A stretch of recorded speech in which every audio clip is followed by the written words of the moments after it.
What's up, everybody? Yo, driver, I need to know the weather up there. I know you 2 miles north of me, but hey, they swear up and down. I need to add CDP in my truck. I don't need no weather app. So please give me the weather update right now, driver. 10-9, 10 Hey, brother. They say I need a CB in the truck, so hey, I got one. Oh my God. What's up, everybody? I see you got 16 of you guys in here. What's going on? How's the audio? How's it going? Let me get this music off. I hope the audio's good. I hope it is too. That was good. That was really good. Yeah, that was good. What's going on, everybody? Let me know in the comments how the audio is. 15 of you guys joining us already. Thank you so much. Got the man, the myth, the legend, Junior Honduras. You guys have been following the channel. You haven't been following his channel. You haven't been following YouTube. So that's all I'm saying. So that's he says, Justin says hilarious. Everybody, like, thumbs up for good audio. We're got the GoPro using a secondary right now. We're just trying to make sure everything's good. I swear, audio's fine. I awesome. mean, that was a real skit. Like, for real, people do that. Be like, hey, they be like, hey, driver, can you tell me what that exit number is up there, driver? Well, you can't add. Like, you don't know what 21 to 22 is. Hey, you know, the CB is so about to be gone out of this game that people just want to use it just to use it. No, until the cell phones get canceled. Are you between the mustard and mayo?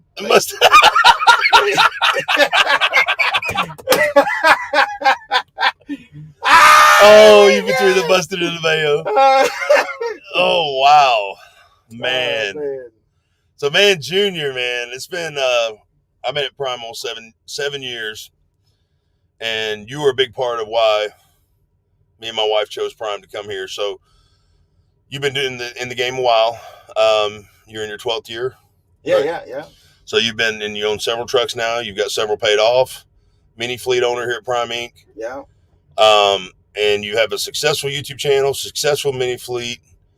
This is really, like, and I don't know if you saw yesterday. We've been friends for quite some time now, but I don't know if you saw yesterday the haters.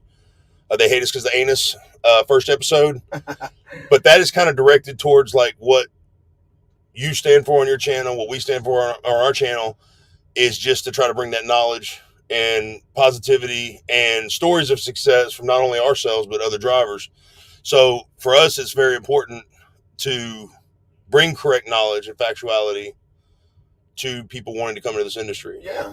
You know, educate them, you know, through the videos that our experiences we've lived and stuff. Because granted, every company has their good and bad apples. Right. When it comes to the trainers. So we go through some of this stuff, experiences, and all we do is share it. Hopefully it helps at least one driver.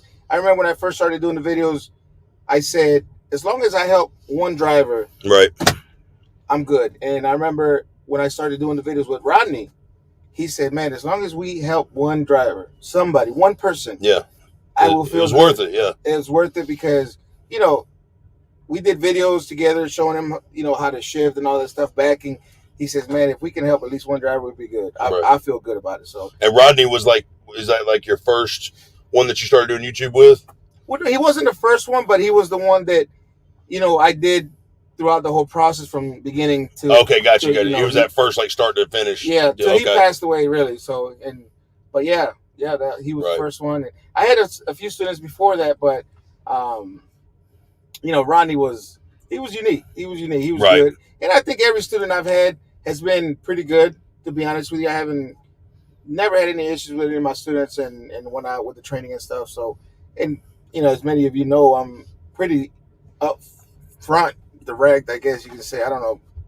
A lot of people don't like that. I guess they confuse that, but with, you know, me being mean and well, that's the thing, the two that we had talked about before is, like, everybody wants somebody real in the industry. Like, you've heard this many times, and I'm not near as known or popular as your channel is just because of the short amount of time I've been here. You've made that benchmark for yourself.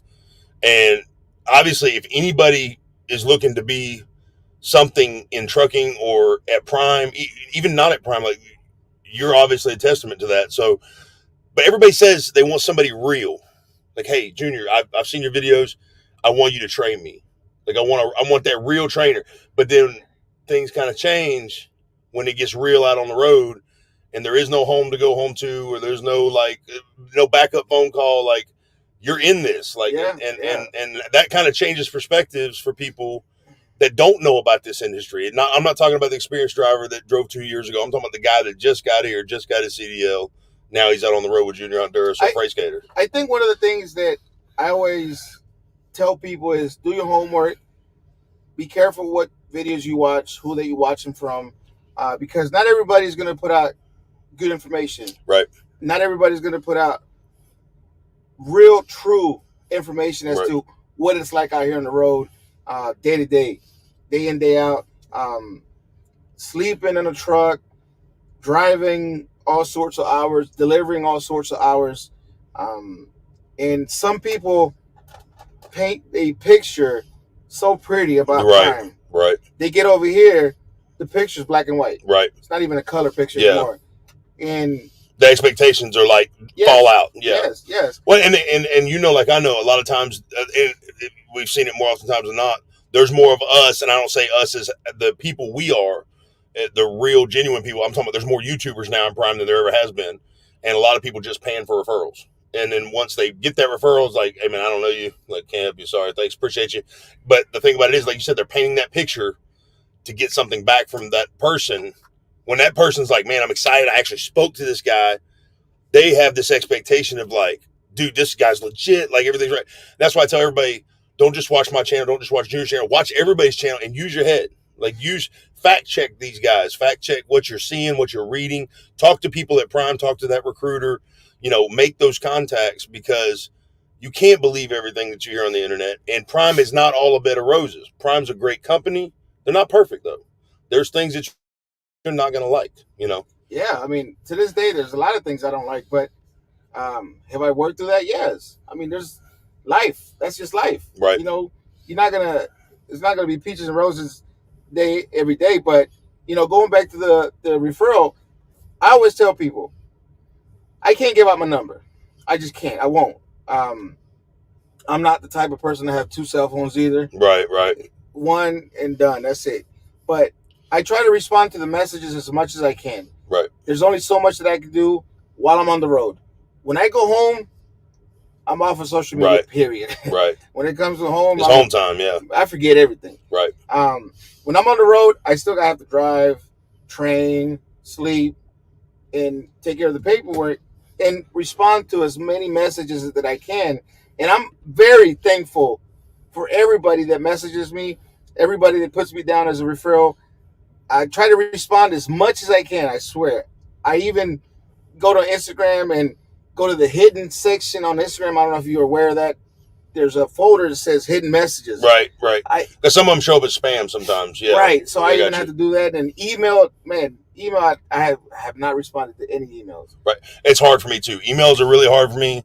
I do have my number on there, but I also don't have over 100,000 subscribers either. So you've got like 20 times more subs than what I have. So I understand it's got to be, like if you put your number out there, be like, oh, I haven't known this guy 5 years. I ain't got his phone number. I'm about to call this dude, So you'll be getting phone calls all night and all day. And I understand that 100%.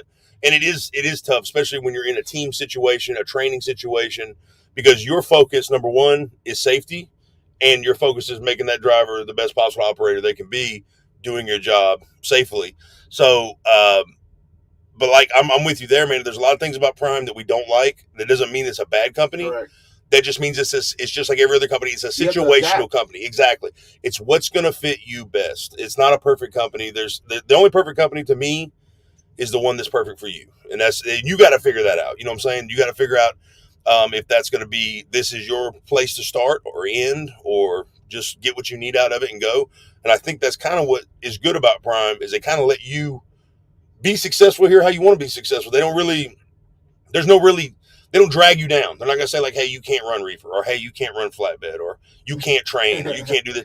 They kind of let you float and do your thing, and they're really not demanding in that aspect to where they're going to say, well, Junior, you're only going to do this, and that's just not the way it is. And whatever it is that you decide to do, guys, come in, give it your 100%. Exactly. If you get a trainer, he may not be the best trainer in your eyes. You're going to get a trainer that's going to be a little tough. You're going to get a trainer that's different than what you're used to dealing with back home. There's all kinds of people out here. So don't count them out yet. Give them some time. If things are progressing good, if not, then there's options. Right. So just come in, give your 100%, and he'll give you 100%. Now, if he's not doing that, that's a different story. At that point, there's other venues you can go in, other. First avenue is always be up front with them, though. Like you want to try to say, hey, man, I'm really trying here, and I need some more guidance from you or communication or whatever. I always said, if you have any issues with the trainer, talk with them first. Right. Straighten it out. If that doesn't work, go to dispatch. If that doesn't work, go to head of the like trainer. Obviously you don't want to throw hands. Like you don't want to be like, man, bro, you don't want to talk. Like let's step out the truck, man. It's time to go. That's not that's the last thing you want to do. But like Junior's saying, there's other avenues to keep your progression going. It's that you don't have to stop. You know what I'm saying? So let's get to some of these comments real quick. So we got Justin says, haha, that's hilarious. he likes your CV skit. JR says audio's good. Stephen Gamble, what's up, Steve? He says audio's fine. What's going on? What's going on, brother? NH Lone Wolf Transportation Freight. How's that Pete treating you? Mine comes in next month. That's awesome, NH. I love it. It's been awesome. I like it. And you got two opposites in the cab right now. So whatever I say, he's about to counter. And I'm trying to choose my words wisely. Is this the first time you've sat in a Peterbilt? NH Peterbilt? No. Okay. And when's the last time you sat in a Peterbilt? If you guys don't know, Junior's Mr. Freightliner, okay? 100%. Like, I'm trying to remember, whose Peterbilt was it? He took a picture of it, too. That was no. Was it the blue one? No. Kryptonite? I don't know. That was somebody's Peterbilt. Been a while, though? Yeah. Okay. I remember they took a picture, like, I'm going to put this up. And... Junior out there, sit my Peterbilt. Let me get your phone number. Nah, bro, we're not friends. So no, but he can say whatever. I'm not gonna, say anything he is. We went out to eat earlier, man. He was busting my chops the whole time, like hey, listen, he started it. No, it didn't. I had one of my best friends come along with us. So like Junior's one of my best friends. I had my other best friend, Brian Brooks, the creator of OTR. He joined us today, and man, it was just like game on. Like all three of us are just like, oh yeah, you said that. Well, let's say this. We're just going back at each other, man. It was good fun. But NH Lone Wolf, I love it. I'm not going back. I don't care what he says. I'm not going back. That's what he said about flatbed. I had to say that. I'm not done yet. I'm not done yet. Shut up, Angel. You're the reason we're in this position right now. You're the reason this big white box is behind us right now. I don't want to hear it. The Brandon Balderas says, oh, yeah. What's up, brother? Good to see you, Brandon. Heathens. Well. Heathens. Hell yeah. Brandon says, two trucking legends right there. Nope, just one. Just him. Not me. I'm not legend status, brother. I'm just another guy. Lenny McGarvey says, what's up, guys? Joining in from Fontana. Okay. Oh, that's what's up, Lenny. What's going on, brother? Willie, the Million Mile Man. What's up, my brothers? What's up, dude? And Mike says, oh, this is Mike Powers. Angel Mike's responding on YouTube here. He says, hey, guys. Y'all should, they're down in Ecuador. These are the friends of ours down in Ecuador I was telling you about. Y'all should consider yourselves lucky for us to be watching on vacation. A lot should learn from you both. Lots of experience from both of you. Lots of experience. Thank you, Mike. Thank you, man. You guys be safe, man. God bless. Heathen says, hope all is well with y'all. Yeah, man, everything's good, man. Heathen's not here no more? No, he is. He hurt his leg a while back, and I think he's been recovering. I think he has somebody else running his truck for him. Oh, okay. I hadn't talked to him in a couple months, but I need to call and check on him, on Steven. But everything's going good with us, man. I know we're just kind of taking it as it rolls, man. It's not we're not in COVID freight times. I can put it to you that way. That was something else back then, man. When COVID was going on, everything was in lockdown. That was wide open, dude. Yeah. I think everybody was like, what was it like? I think after the crash of 2008, like everybody was like, man, like 12 and 13's great. It was good, Man, when COVID hit, like we were running nonstop and the rates are crazy. And I think that's really what happened with this market right now. Expectations, just like with the training, the trainees, that expectation from those COVID rates like went up, and when everything started teetering back down and coming back to normal, which we didn't think was normal because at that time we thought that was normal. Everybody's like, man, the market's terrible. It's awful. I think Prime's done a pretty good job of keeping us running, though. Yes. You know, there's been some slow times. There's been a couple slow weeks. Some people have had it worse, you know, and God bless you guys if you have. But you got to kind of be flexible in these times. You can't really deny every load that comes across. Every load's not going to be a $5 a mile load. You got to kind of, if you're willing to work with them, they're gonna do pretty well about working with you. I'm not reading Angel's comment because she's in the back. She doesn't deserve to be read. Scotty B says, hey, guys. What's up, Scotty? Mike, if you want to talk to Angel, you can call her. You can get off the chat. I'm about to kick you right now. It's not funny. Miss Mother Trucker says, Prime's not perfect, but that being said, you cannot beat it. I have looked, and I love Prime, but I also love my dispatcher. I got lucky thanks to Junior. Oh, shout out right there. Who's that? Wait. Miss Mother Trucker. She just got a brand new purple Volvo. Oh, I didn't even see that the other day. Yeah. Okay, you got the comments on your end? No, I don't. I just put them on right now. Okay. Let me see. Okay, yeah. So I'm missing something. Am I missing something? No, I just put them on right now, bro. Okay. I got to make sure I'm seeing all of them because I don't think I can see all of them. Oh, here it goes. Yep, it's going down. Okay. All right. She says, I hate the autocorrect. Prime, I hate the autocorrect. Okay, she put Prime earlier. Okay, so yeah. Okay. Junior, what do you think about the Volvos? As you know, your opinion is important to me. Oh, man, the Volvos. Man, you asked for this. I just want to let you know you asked for this. I didn't even ask him what he thought about the Peterbilt. Like, seriously, because I knew what was coming. You asked for this. Go. I'm going to put my glasses on so I don't get hit. I'm not going to say much because I don't know much about the Volvos, but I'm not going to say much. I wouldn't do it. Not as a purchase. I mean, no. Hey, you got the good one, gal. Just keep your head up. Don't listen to him. You got the good one, and it looks great too. That purple looks really good. So it does look good. Congratulations on that. That truck looks beautiful. That's a beautiful truck. Yeah. Heck yeah. Let's see. Lone Wolf says it beats being in one of these internationals. I've never driven an international. Have you ever driven one? No. I tell you what. When we swapped out from Tonka to Kryptonite, the blue Peterbilt, that was our test truck. To see if we even liked it. There was a sweet old black lady. She was at the transfer station, and she was like, honey, is there any way I can pay you to get my refrigerator out of my truck and put this new one in? And I said, no, ma'am, I'm sorry. And she goes, what? I said, you can't pay me for it, but I'll do it. And so we went and did it for her. And, man, she had international, bro. And I'm telling you, I'm not much taller than you. And when you stand up, this thing is like the overhead console is like right here. I stood up, about knocked myself out, and I was like, oh, didn't even realize you had to duck down to get in there. Really? Yes, it is so cramped. I have no clue how in the world. And of course, she was smaller, but I have no clue how anybody drives them. Bigger guys anyways, because I'm not even big. I'm just average height. But, somebody like our buddy Dale, 6'9", there's no way, bro. You'd be, hitting your head over and over. I want to say something about, to Ms. Mother Trucker. Mother Trucker, the only thing that I would say to get questions on and get answers, or ask questions and get answers to, is the warranty. How is their warranty? Because I've heard their warranty was strict. I don't know. I mean, Peterbilt's warranty is strict already. You got to go straight to Peterbilt. Is Volvo one of the ones the Prime can work on, or they have to go strictly to Volvo? That would be the big question if you ask me. Yeah, that's a big deal.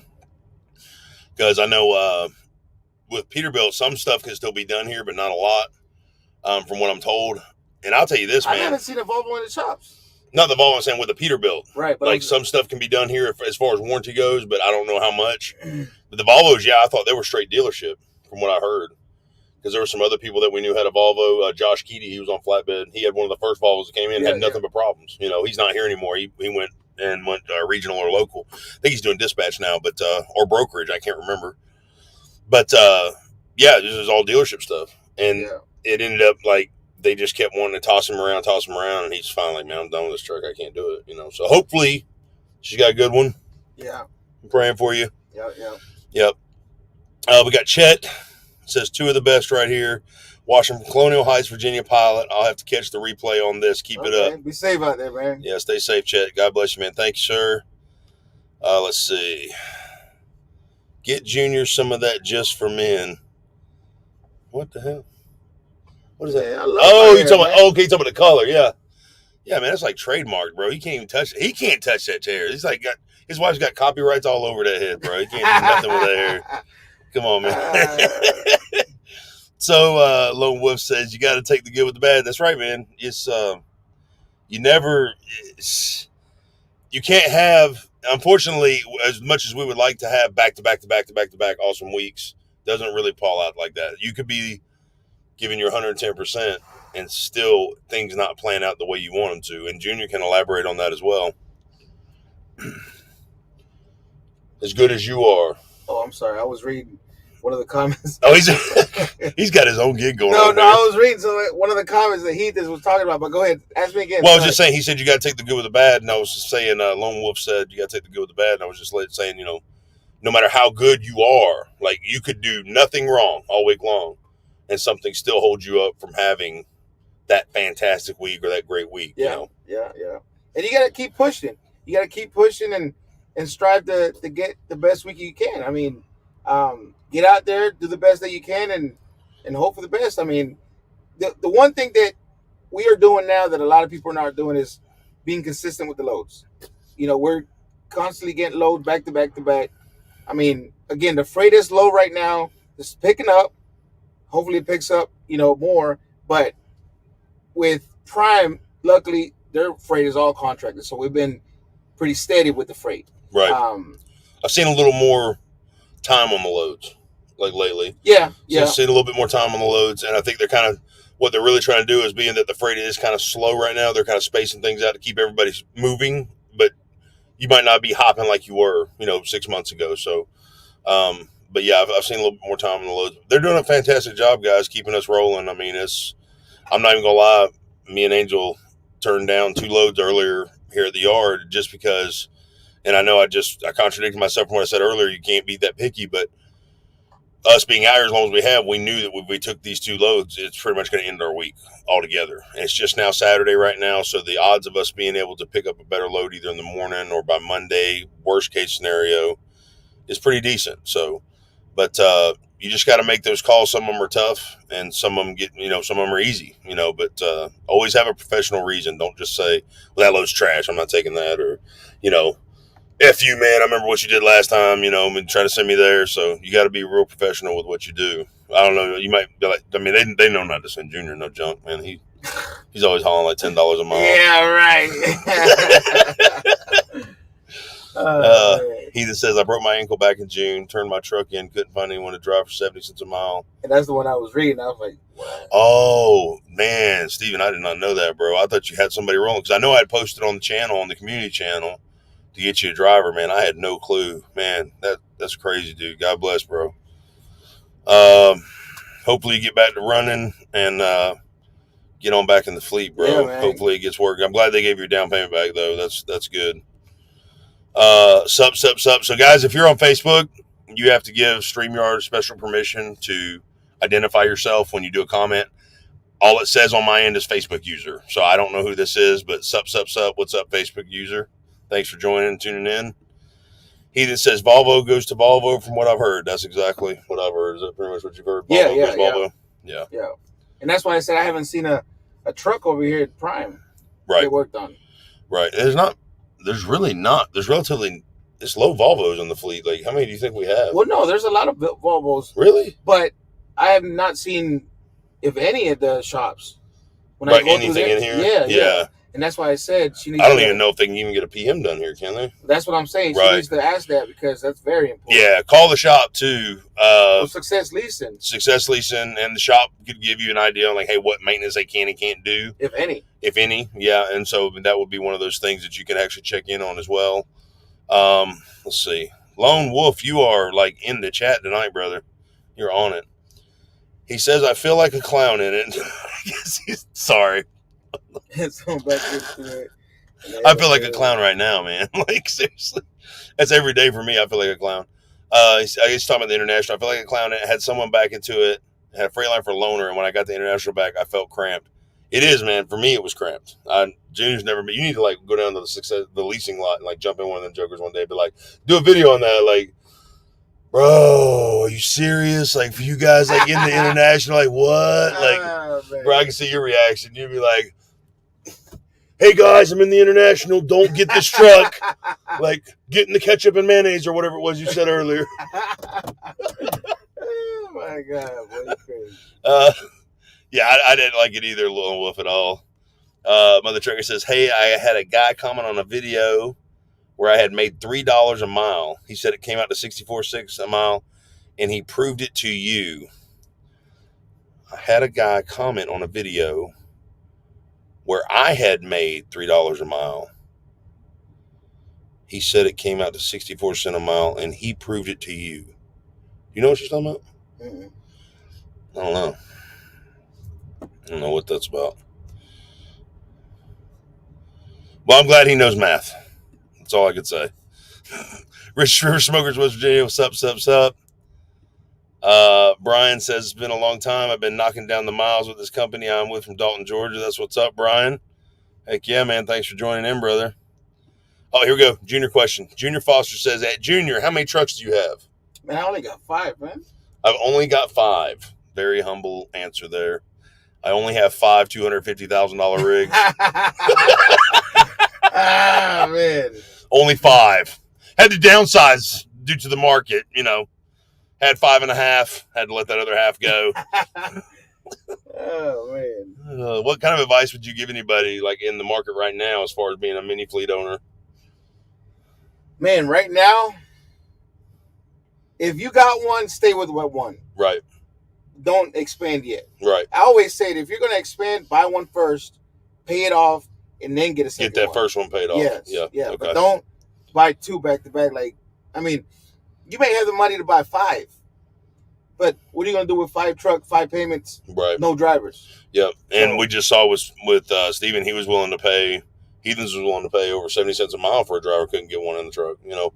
So it's kind of tough right now, guys. I mean, it's one of those economies, the way the market is and the economy is right now, you can't expand too fast. And that was the whole reason why Prime didn't try to fill those 430 trucks that they got rid of a couple months back. You know, I mean, they know better. They know not to bring 430 more people in to fill these seats right now because the freight's not here. It's not stable enough to expand exponentially. So that's what we're experiencing right now. Try and get him out. Yeah, bro. It's fine. You get him? Yeah. Bro, that air felt good. Yeah, we good. Most with Pete's need to go to Pete. Volvo is the same. Needs to go to Diller. Okay, see? Good to see y'all today. What's up? Yeah, definitely find out, Mother Trucker. Yep.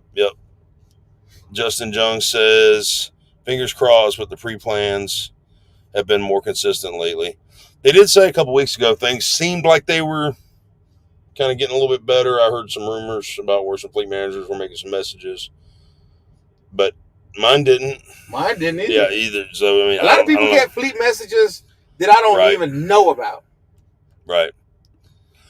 Yeah, it's been tough out here. It's been steady. I wouldn't say tough, but it's been steady. Like I said, Prime's done a great job by keeping us going. Oh, here we go. This is what I was looking for.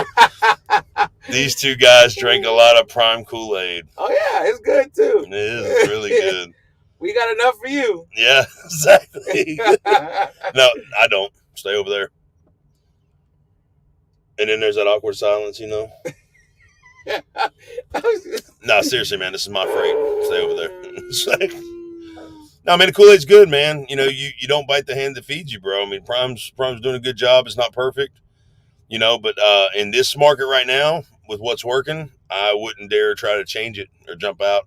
Not saying I'll be a Prime forever, but right now it's there's no way. No way I would go doing anything stupid and changing companies or anything like that right now. Heathen says, I think Prime's going to do a new contract for Peterbilt's, maybe with Cummins instead of the BS Packers. One could only hope. I don't think they're going to go with Cummins just for the simple fact of the fuel mileage issue. Packer, Cummins, whatever. I mean, they put a Detroit in there. I wouldn't really now, if they put a DD15 in there, I would be all about that. Like a Peterbilt with a DD15. A Peterbilt with a DD15, you be all about that. Yeah. You know what? You know what that tells me? You love a Freightliner. I love the DD15. A Freightliner. DD15. You just You got a Peterbilt just to say you just hate Peter. Oh, what did I get it for? What did I get it for? Go ahead, finish the sentence. Just to say you got a Freightliner undercover. Freightliner undercover? What am I, Batman? Like, what are you talking about? There ain't no mask on this thing. Give me a break, man. Just tell him you like the Freightliner, but I did like the Freightliner, but I love the Peterbilt. I don't know about loving the Peterbilt, bro. Love. I'm talking about like. So love. If they got one with a DD15, you would get it then? Yes. And you would get rid of this junk? This is not. Why you? Oh, you just. All right, guys. The live's over. Yes. We're going to cut the commercial for a second. Hey, guys. driver, go ahead and tell me this Peterbilt ain't no junk right now. Tell me right now. We're not 2 miles from you, buddy. Oh my God, haters want to hate. You probably know this guy right here with the Kool-Aid comment. You a hater too. You hate too. You crazy, bro. Richard Dyer says, "Good to see you at Angel Day. Hope to see y'all before we leave out. God bless, Rich, man. Great to see you too." Oh, here we go. Oh man, he's hitting on old Twisted D too. The only one that is missing is Triple D. Triple D. He probably meant Twisted D. Yeah, I know. But see, here's the thing, and this is what I said on the Hate Us Because They Ain't Us video yesterday. If you guys are super truckers and you like picking on everybody about the prime Kool-Aid, and it somehow it gets you guys excited, why y'all watching our channels? If y'all got it figured out, why ain't you on YouTube helping everybody else get figured out? Like, what's the deal with that? No reason to be watching a prime YouTube channel, man, and hating on them. Like, I mean, I love it. I welcome it, but it's just kind of sad if you ask me. What do you think of Prime Cannon Dave from Simple Plan Trucking? Did you hear about that, Super Dave? Simple Plan Trucking? Super Dave. He was one of Eric and Jenna's drivers or trainees. Apparently, Captain Dave or Super Dave, did you call him? Let's see if we can bring him up real quick. Hold up. Let's see if I can do a presentation here. Let's do a share screen. What? Yeah. You didn't know we could do this? Bro, watch this. No, I'm thinking it rings a bell. Yeah. All right, so let's go to YouTube. Let's go to Simple Plan.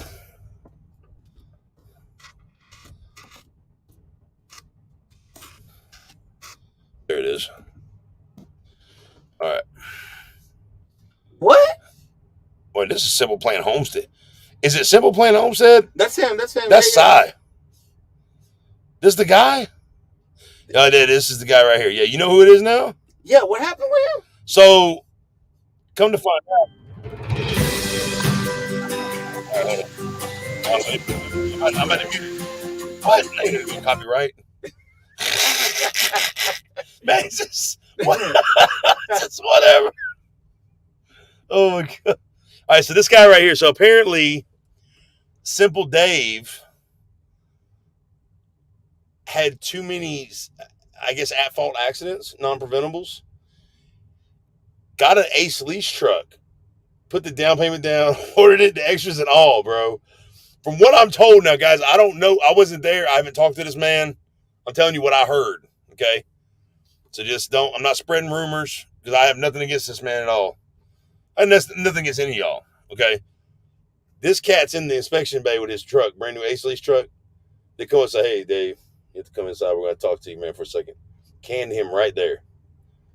On the spot. Out of the truck. No. No. Yes.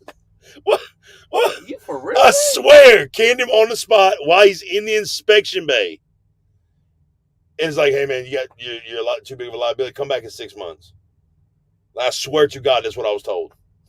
Gave him his money back for his truck, all the extras and down payment and everything, which was good. Prime did do that for him. Success did that for him. Gave him back all his money, but they canned him right there. He was running teams with his wife. What about his wife? I guess they gave her the option to stay, but I mean, obviously, it's like with Angel. Angel's not going to stay without me. Why? Would you stay, Angel? Because, man, ride or die, baby.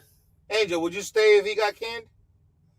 Better answer correct. Oh, she didn't say no. You better answer correct. She didn't say no. She said, Answer correct. All right. Her opinion don't even matter, man. She's not even on it. I didn't. He knows this takes a two-man operation on my end, so I have to go where he goes. 2 man. Like, what other 2 men you gonna be driving with? Here by myself. Like, I rely on him too much. No, but I didn't know he got canned though, bro. Yeah, he did, and it was pretty sad, man, because he had just gotten his And the only reason I giggled was because of you. You laughed. I don't know why you laughed. It's not funny. It ain't funny. You shouldn't have laughed. Dave had an ace lease stroke he was about to take out of it.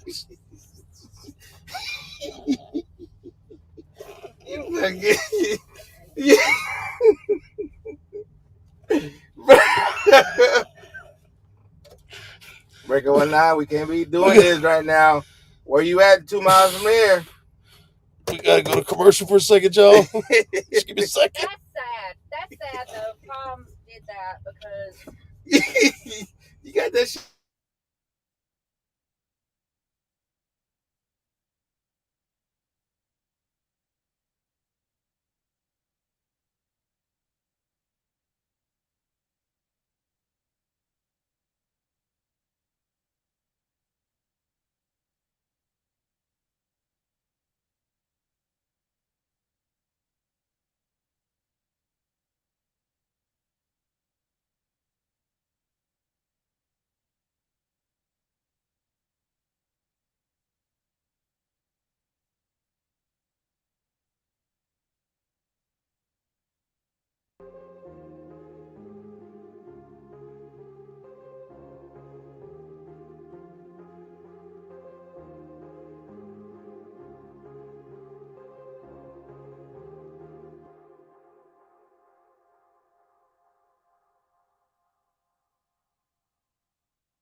All right, guys, we're back. Technical difficulties. Apologize for the wait. Angel had to go to the bathroom. Yeah, she had to go to the restroom. So we're back in it to win it. So anyways, unfortunate for Dave, kind of the same thing that happened with Steven, except his was health issues. He couldn't find anybody to actually run the truck.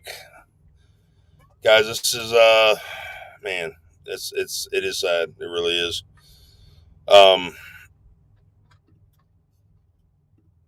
That's what it is, man. I don't know if that was the truth or not, but that's exactly what happened, what I was told. It says he said he proved it to frighten Skater.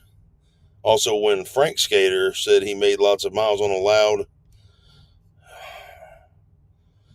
So there's a freight skater and a Frank Skater? And a frightened Skater.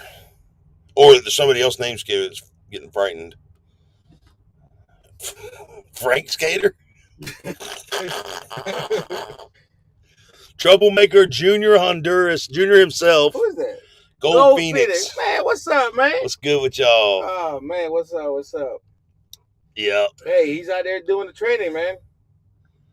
Yeah, he's out here doing it.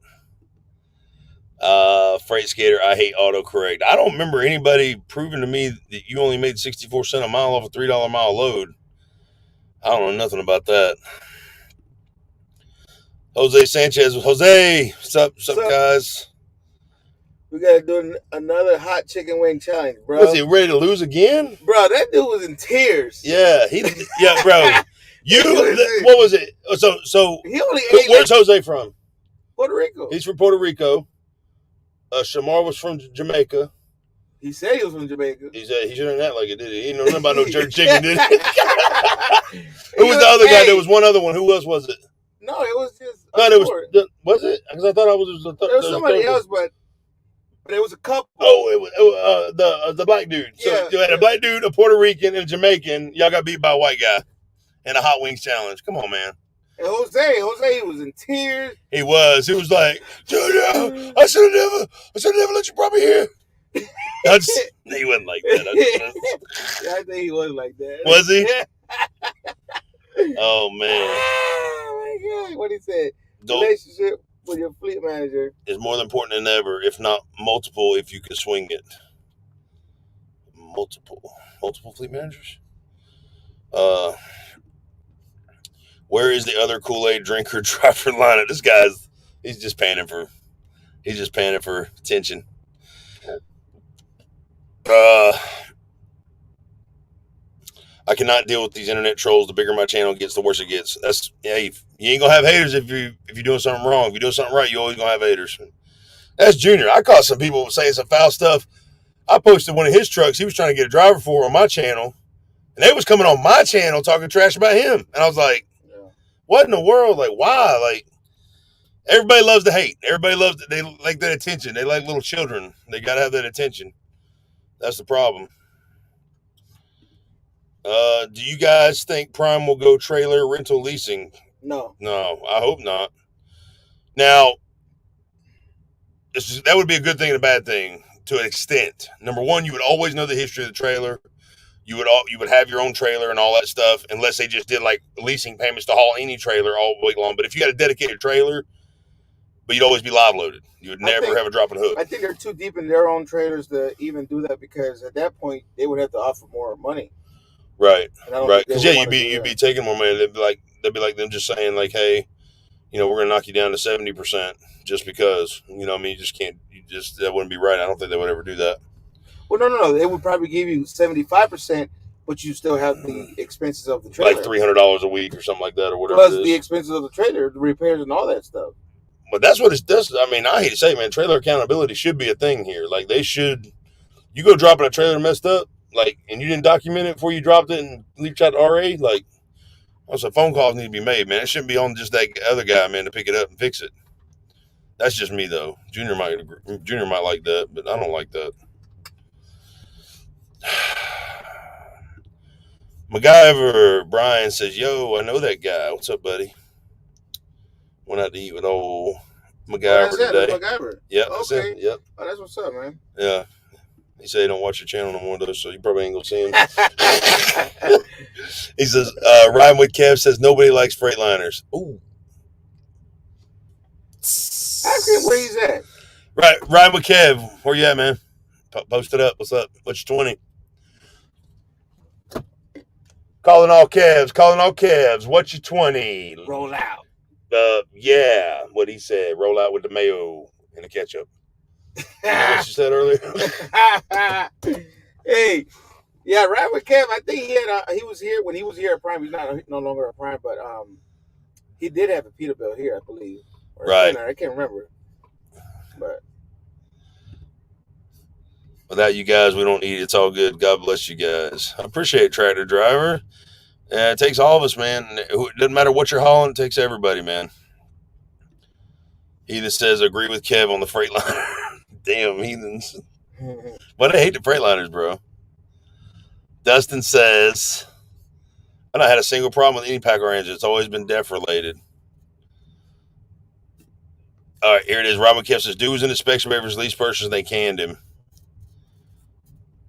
Oh, okay. Oh, this is what it was. Okay, he had a personal vehicle accident and did not tell Prime back last year, and they found out. Oh, yeah, that will happen, guys. Yeah, if you guys get into an accident anything on your personal vehicle, you better say something.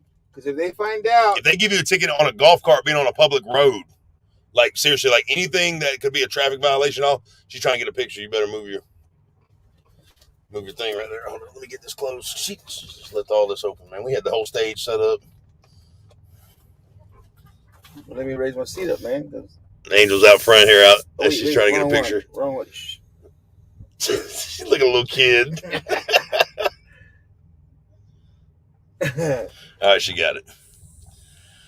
Yeah, that will get you every time, guys. You got to let them know. Even if you're at home, like, you got to let Prime know what's going on, guys. If you get a ticket, anything, you got to tell them, because they're going to find out no matter what. It's going to show up on your MVR. When they pull that MVR and they see that stuff, they're going to find out. That's probably what the real reason was for him getting canned. She was willing, but they couldn't keep the lease purchase. Oh, I got you. Okay. He said his wife was willing, but they couldn't. His truck was featured on Prime's Facebook, too. So they did that, I guess, the most interesting truck on the yard or whatever, and then they canned him? Like, bro, that's crazy. Well, they didn't know that was going to play out like that, bro. I mean, no, I'm not saying maliciously. I'm just saying that's crazy that they would do that, and then, like, the driver gets canned. It's wild. Well, I think it's, I don't know. I mean, it's one of those things where they can't let it slide with one person. Because if not, well, I know. Yeah.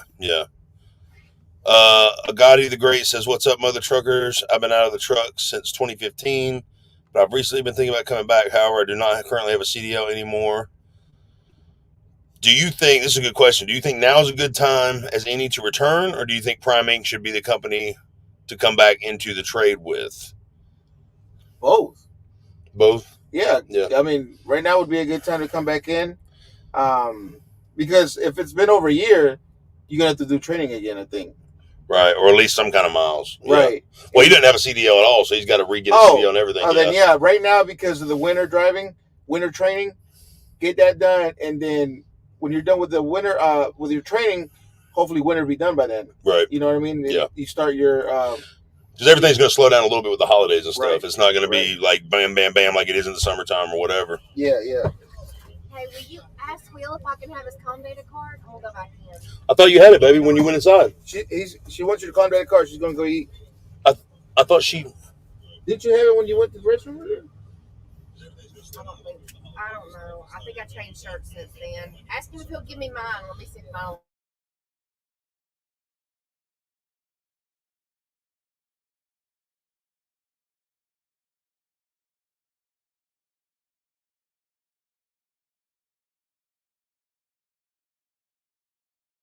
Anyway.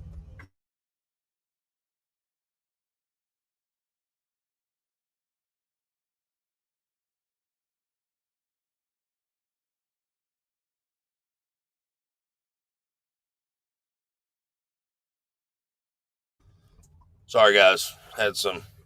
Mama's trying to go do her own thing. She don't even want to be part of the live streams, man. It's crazy. I try. Yeah, Gotti, I think, like Junior said, I don't know, since you've been out so long, since 2015, things have changed. The market's changed. Everything's different right now, but we're still moving. Okay.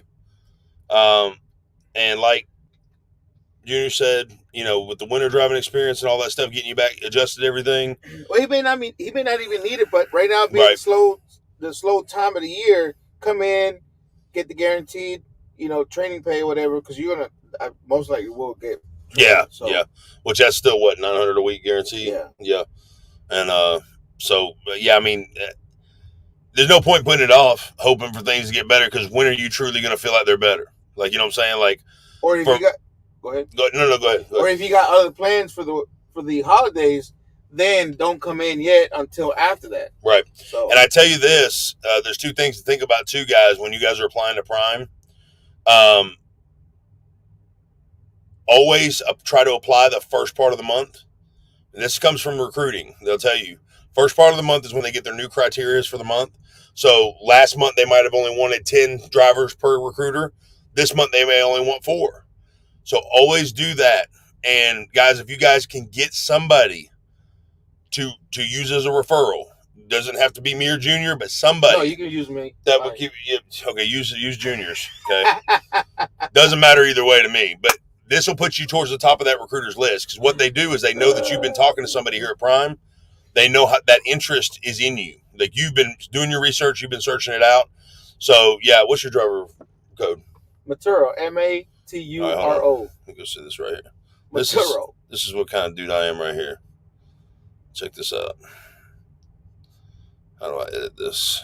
There we go.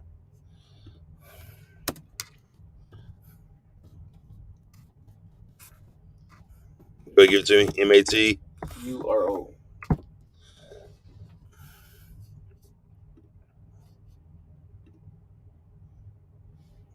There you go. Yeah.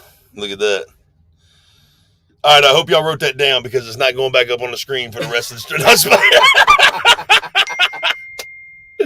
Oh my god. Hold on. Let me see if I can get it. No. Seriously, I wanted to do something.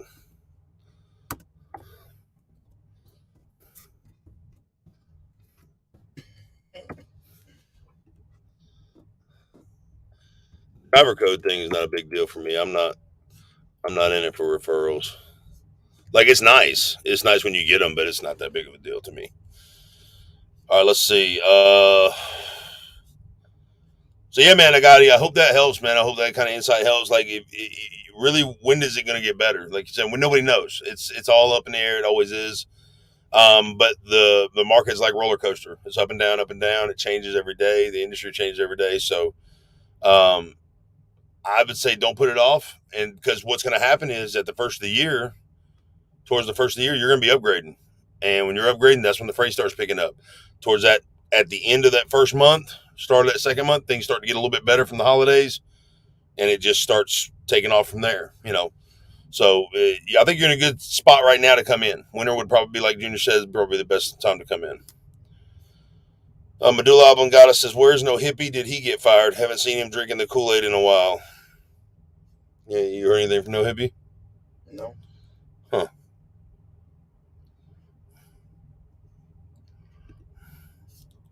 Oh, so Mother Trucker says, the gentleman said Freight Skater said he made $3 a mile. Also, he proved him wrong. You know what? I'm going to end this right now. All right. Now, the app that I actually, and Junior actually saw, we were introducing him to OTR on the revenue today. That app that I use, I'm about to prove this right now, okay? I don't know. I've never said that I make $3 a mile. I don't know. I'm all about averages. So that's what I'm about. I'm not about the per trip or per week. It's all about the average for me. Junior's not a numbers guy. He's not going to show his numbers and stuff like that. I'm not going to show you specifics. I'm going to show you averages, okay? So I'm tired of, if people, and like, you guys can say this is falsified, whatever you want to do. I'm about to share the screen with you guys. And I know Junior's not with this, so he's probably over there like smirking at me, looking weird. So we're going to do a share screen. All right. Now check this out right here.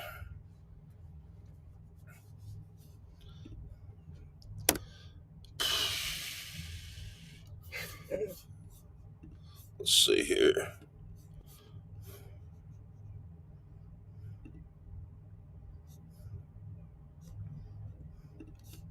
Let's see this real quick.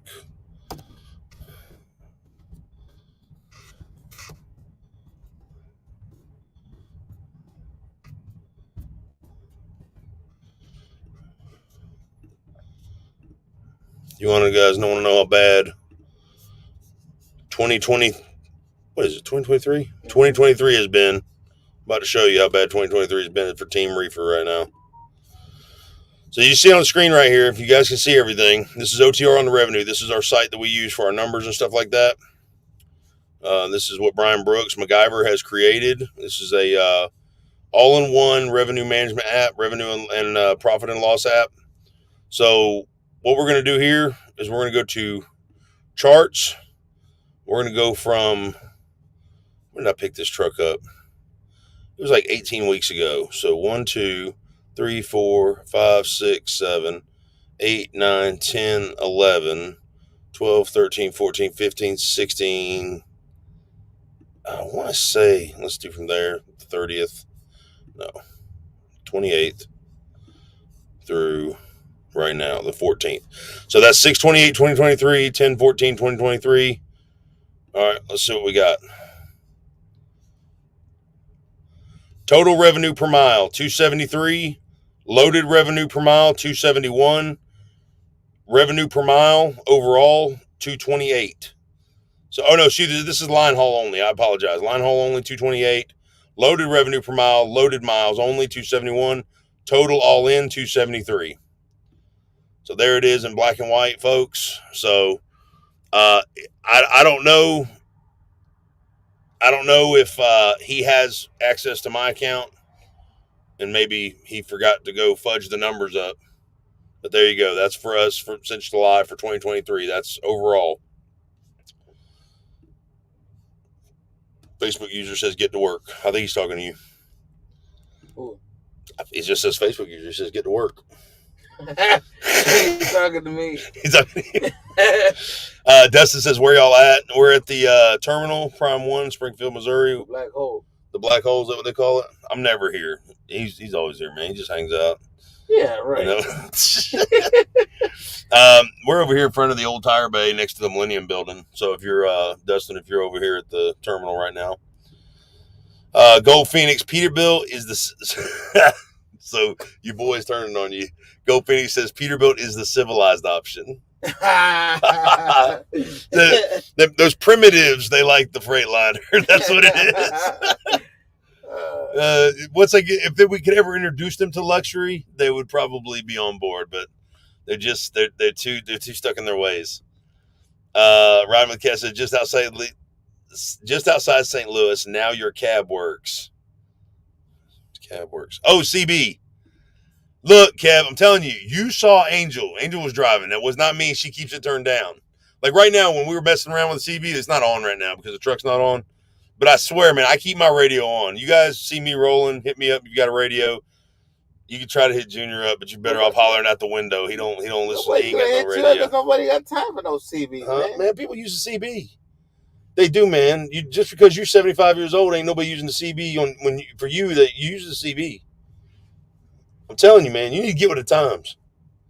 You don't even have a CD player in your truck, do you? I got an 8-track. 8-track? He got the gramophone. Shannon says, hey, how you guys been? What's up, girl? Good to see you. Oh, man. Noah says, Cummins for life. I wish I had the Cummins in them, man. They say the Cummins are bad to the bone, but the Pete's don't have them in it. They got the Packers. Or as I like to call it, a Packer. That's the Southern boy way of saying it. Facebook user says, sup. Jim C says, hey, guys, what's up, Jim? Angel, get on the live. Angel's not even in here. Yeah, she's not in here. She went to go grab something to drink, and she will not get on the live. I wish she would, but she would not get on the live. That'd be great. Acknowledge that super chat, man. Where's it at? Oh, wow. Who is this? Oh, wow. Thank you, Crispy Leg. Crispy Leg. Oh, I love that name, dude. That is awesome. So I'm new to this. So let me see how I get this to work. How do I get this? You gotta go to the comment. Scroll down to the comment. Right here? No. Where the blue one is, scroll down. Scroll down. Okay, hold up. Keep going. I'm sorry. I'm trying to catch up here, guy. I'm sorry. All right, here we go. Got a first super chat ever. Crispy Leg Transport says, how does that app work? I appreciate the support, Crispy Leg, but you guys don't have to do super chat. Thank you so much. I'm glad you saw that because I didn't see that. So the app, guys, and this is something that I wanted to do for a long time, and we've been done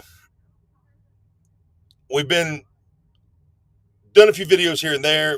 We went to dinner today with Brian, the creator of OTR, and Junior got his first chance to actually glance into the app a little bit. It's kind of intriguing. What did you think about it? Yeah, it's good.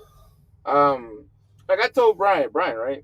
Yeah. Oh, MacGyver, yeah. MacGyver. Like I told him, I said, look, man, if you make this more user-friendly, which it will be done, it can be done. Right. You know, when Will was explaining it to me, he used to tell me and he was excited about it, and I used to be like, man, I don't know, bro. You know what I mean? Like, but I didn't understand it. I seen it firsthand, asked him questions and the stuff, and then he answered them, and then that's different. So I think once it's simplified, then I think it would be right. You know, and it's a work in progress. It's not, it's something that he's been building for 2 years now. No, it from what I've seen, a lot of helpful information. Right. A lot. It's got a lot of potential too, yes. I think. Yes. And so really, and first of all, Crispy, it's not actually an app. So the thing about it is, it's actually software. Okay. So what we're gonna do is I'm gonna take you out here, and we're gonna log out real quick, and I'm gonna show you guys here. We're gonna go to the actual. Let's see here. I don't know how to go back. How do I go back to the home? I'm so dumb at this. Hit refresh on that on top. Right here? Yeah. No, it's just gonna take me there. Retype it. Let me see. Let me try favorites. No. No, click on the thing over here. The little 3 lines. Right here? Yeah. No. I'm trying to get back to my home page. What, Google? Yeah. No, my home page with all my favorites and stuff. I don't know. Man, what in the world? Why is there no Google Home? Like, where's there no home? Okay, hold on, guys. I'm just going to have to do another. Just give me a second. All right. I'm sorry, guys. I'm not good at this stuff. not. All right. So here we go. So you're gonna go to OTR. I'm gonna copy the link here. This is the actual site here. This is the home page. We're gonna copy the link. I'm gonna put it in the chat.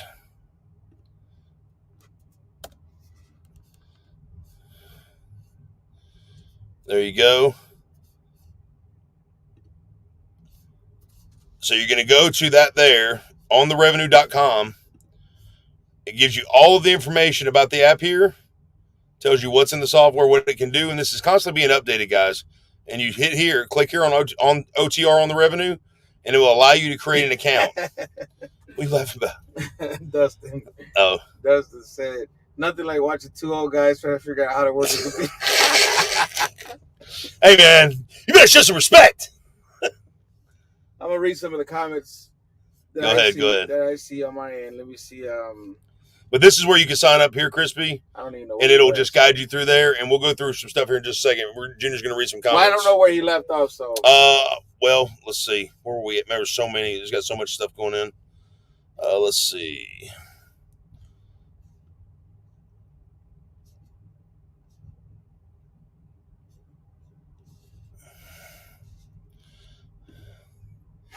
MacGyver says, "How come I didn't get an invite?" This was really spur of the moment, man. This is us. I was on MacGyver's comment.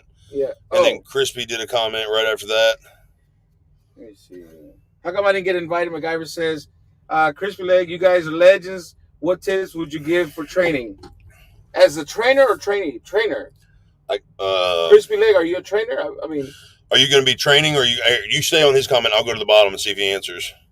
Well, Crispy Leg, I don't think it's a. You commented, LOL. You're living this, bro. Did you do that? Yeah.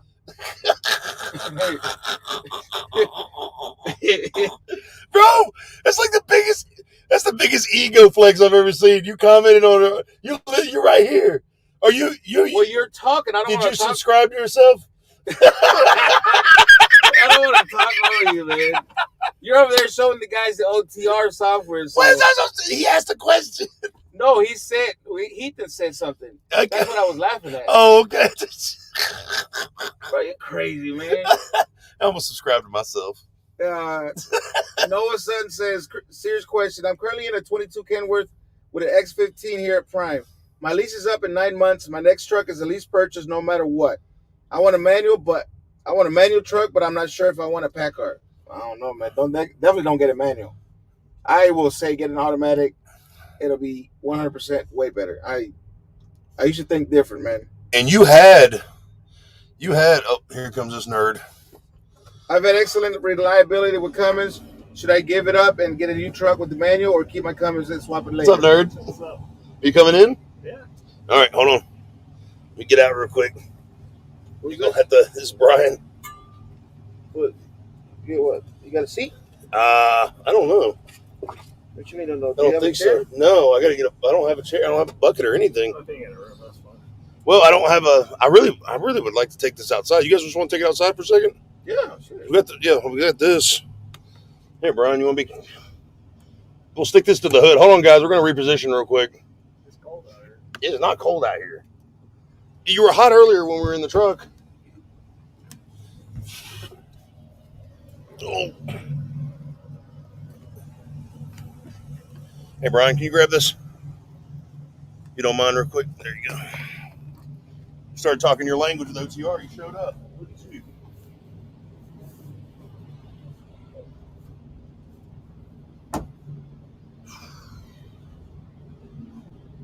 That laptop prop up right here somewhere? Or no? Here you go. Oh, here we go. Here we go. Right here. Just put it up here. And then we can stick the camera to the cab there. Yeah. Just get all of us in the picture there. Hold on, let me see. Can you get it right there on the chrome? That's not a really great mount. Is it an Apple mount? No, it's just a cheap old I know. Cheap old mount. Oh, like I can't afford the Apple mount? No, the Apple sucks, man. What are you nerds doing now? Well, he rolled up on his Urkel scooter, and there's not enough room in the cab for us. Am I the only one that's going to be seat because I got a visible safety high vis res? You're a bigger nerd than he is. change the view on it? Oh. Let's see what it looks like. Hold on. Seriously, I told him my com data card didn't work. It looks good. A new one, and he says Oh, there she is. She's on there. She is. She was on there, guys. She was on there. So we're outside now at the truck. So you guys still got good audio? Oh man, you need to get some lights. Put them over here. That's nothing ever good enough for you. Don't like the Pete. You don't like anything. Don't you do it. That's bad. You go blind the guy in front of us? Blinding them? All right. Come on, baby. You read questions. I don't. My phone's dead, and I was trying to get y'all some Topo Chicos. And, All right. So back to Crispy's question. He says, you guys are legends. Now you got the hazards on. What tips would you give for training? What is this, like a strobe show or something? What is happening right now? Why'd they quit? I don't know. I don't even know Bro, why they you even broke on. my truck. Why they weren't on a minute ago. Can they still hear you? What did you do? I think it was just beeping saying that the keys are in it or something. What's beeping? Nothing's beeping. The lights. Oh, maybe it's the you hit the light light test. Oh, yeah. That's We don't even know. We don't even know our own truck. All right, so it says if you're gonna train, Crispy, just get over here. I'm You look trying to read. you look beautiful. No, Come I here, was get just over trying to here. read. I was All right, in here. there being nosy Here, and my read the phone comments died. here then. All right. Yeah, there you go. Right here. You was talking about where was it? Let me see. This is great because I don't Right have to watch this anymore. I love this. Right here. I can just So be then me you now. know Yeah, what? yeah. All right. Noah Sutton said, I've had excellent reliability with the Cummins. Should I give it up and get a new truck with the manual or keep my Cummins and swap it later? We already went over that one. Yeah. All right. Go to the next one. Tolbert said, link is in my bio. I don't know what y'all were talking about. Matthew Chittum says, I hope I said his name right. Much love, fellas. What's the difference between using com data and just using a normal debit card while on the road? And I was also curious about health insurance cost info for the lease drivers. Health insurance for the lease drivers? Man, they're expensive. Marketplace. Yeah. Go to Marketplace. Well, the Prime does have a thing that you They can call. have what is it called? Like a subsidy? Subsidiary health insurance, but it's not like major medical. It's not worth it. Now for the company guys, if you guys are with Prime, that's one thing. But like Junior with the mini fleet, We have to get closer so they can see us, bro. Because if not, they won't be able to see bro, us. we just hug up on each other. That's what we gotta do. We do it. Jeez, I forgot What? that we got Leave it like to. that. Bro, we're not in freaking. This is not Mount Everest. Like we're not about to die. Like what is wrong with Huddle you? up, fellas. Huddle up. Yeah, you got me freaking out right now, man. Talking about happened? we're gonna have to do whatever we got. I'm about to get it closer for you, so you can be What? happy. No, it's for the lighting. It's not for the lighting. What is it for then? They can see you. They just want to hear you. Oh, they just want to hear us? Yeah, they don't care about they seeing us. Well, that's gonna fall. Oh, there we go. Look at your big fat face on there. My big fat face. Yo, you got the cheeks of a chipmunk. Look at your cheeks. Cute little cheeks. You want me to slap him for you, Junior? Get You him. want me to slap him? Don't you talk about Junior like that. All right, is that a little bit better? Can you see us a little bit better? You need to come into the light. You're like Yeah. the darkest one out here. There you go. I think the phone's lagging because what I'm seeing, I think it's for a minute ago. So the only place we have to actually put the laptop is up here on the hood, guys. So it's kind of tough to see. Well, can they hear us good? Is the question. Yeah. I got an audio check earlier. All right. Well, keep talking about the OTR thing. Yeah, I interrupted. All right, so let's talk about the OTR thing. Oh yeah, somebody asked that about that. How does that app work? Yeah. We're there. Yeah, I was telling him about it. So I took him to the site there. And Brian, you want to talk about this a little bit? Got MacGyver here, the owner, creator, This is where we're at. and Okay. Yeah. digital content. So all you got to do is OTR. go to OTR.com and then click on this link here. No. Downsize it. Where? Exit full screen, bottom right. All right, now actually go into the link up there, and that way they can see you On the top. working on it. Yeah, On the top, the tab. Yeah. Oh man, There he you go. said she was caught in 4K. Ugh. You got to edit this video. I can. It's live. All right, so you just go in here, and then if you're signing up, if you haven't been signed up before, just click sign up. The video. And just follow all this stuff here. Just enter in your email, password, confirm the password, your full name, truck number, and then who referred you, and then hit sign up. And then once you do that, then just enter in your email address and password. You want to put yours in there, or you want to put mine in there? You have more detailed stuff. So look, if you want to do it without the, all right. Stop. Hold on. Go back Can you move screens? Go back. Yeah. This one. Yep. Stop the screen share. Where's that at? Do it. Bottom. Yeah. Let me see. Remove. All right. Now do everything, and then we'll screen share it again once you get logged in.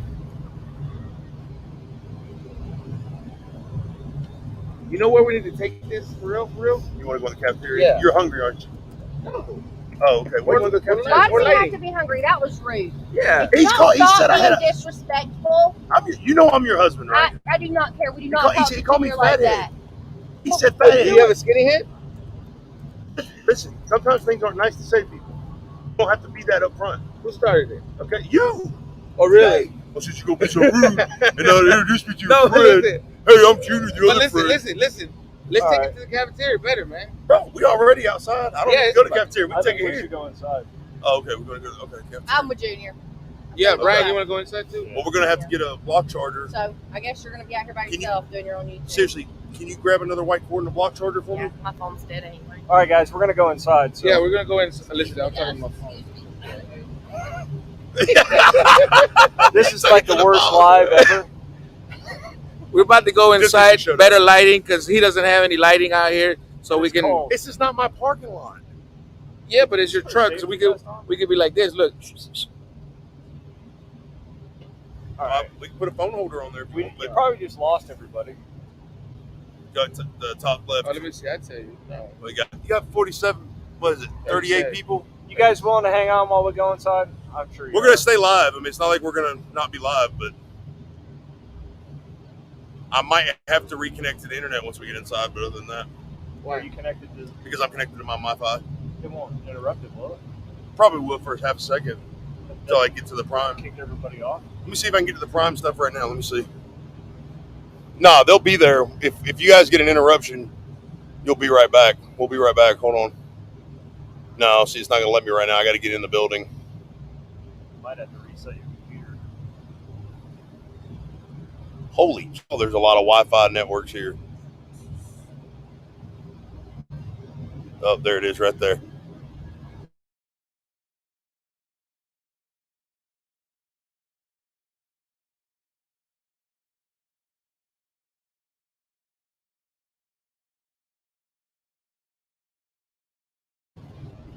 There we go. All right, we're back. Yeah. Take it inside then, bro. I gotta wait on your girl. Oh, what's she looking for? Look, block charger. We're gonna have to plug this in and get in there. That's USB-C to USB-C, so I'm gonna end up having to have another USB-C to power the laptop. We go in there,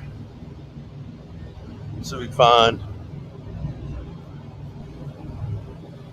I have a trainer that doesn't keep his personal hygiene up. What would you do? Man, talk to them first, and then if that doesn't work out, get with dispatch, and then if that doesn't work out, get with head of training, which would be Chris Martin in this case. If you're in the TNT, if you're in the PSD side, Stan Kaspersky. So yeah, definitely, guys. It's a process. That's why you want to talk about it immediately. Don't prolong it, because if you keep saying, "Oh, I'm gonna tough it out," but that time you got flies and everybody following you behind. So yeah. I'm serious. Basically, what Junior's trying to say is, hand him a bar of soap, tell him to hit that joker of liquor too. That's No, just don't wait. If you see that it's gone 5 days, you got a charger, bro? Like that? I think I got a motherfucker. the 5 days, that's a sign that he's not going to shower. It's a sign that you need to speak up and say something. I've always said this, guys. Talk to him, tell him what he needs to be doing, what he's not doing. you shouldn't have to do this. He's a grown man. There's no kids around here. I don't even do that for my own kids. But anyways, if that doesn't work, talk to dispatch. If that doesn't work, talk to Chris Martin. If you're on TNT phase, if you're on the PSD side, stand cash fee. So, I need a block charger. The USB-C cord. let me see. I gotta get a white block charger. Look at my GoPro bag, babe. See if there's one in there with another white cord. Yeah, we're going to have to find it. Bro, how come it doesn't click? Oh. Says no, son. Yeah, that's one thing. Let me see. They want to have one. You have to order at least purchase and put 25,000 down. What, for a manual? Yeah, for a manual. Yeah. You got to have 25K down. All up front. See, that's lame. 25,000 9-speed or whatever, man. I don't think they should. I don't. To be honest with you. Well, the reason they do it, I tell you why they do it. Because people aren't. If the reason that you have to put that much money down is because if you default on it, they're not going to have anybody to drive it. And it's hard to sell. Because the automated manual has ruined the industry. It's making everybody to be able to drive a truck. You don't even have to have any skill hardly anymore.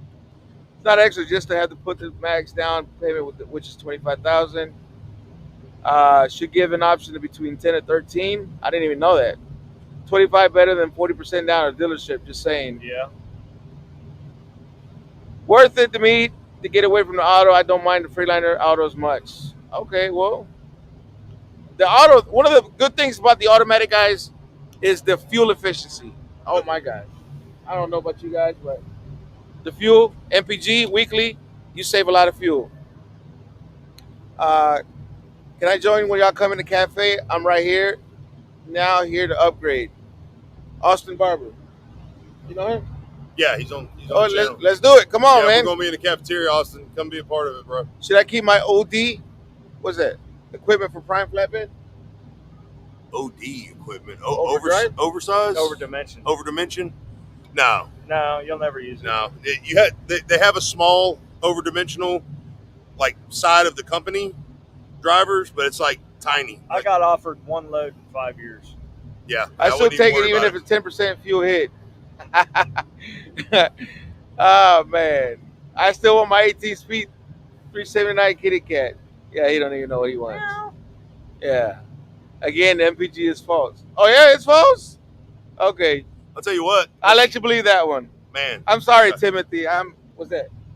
Well, I was gonna say, like, I can do a share screen right now, and we could do a Peterbilt MPG right now for 8 weeks for this truck. Okay. Don't Hey, show mine. Let's see what's up. Sucks. When we go inside, we'll do that. We'll do that. You want to do it inside? Yeah, we're about to go inside. Did you find the block? You go get your pockets. My pockets. You never gave me my card back. Look, maybe give me mine. You left it in the other sweater. I'm I telling you. just look there. It's in the pockets. I look there. I lost my card, bro.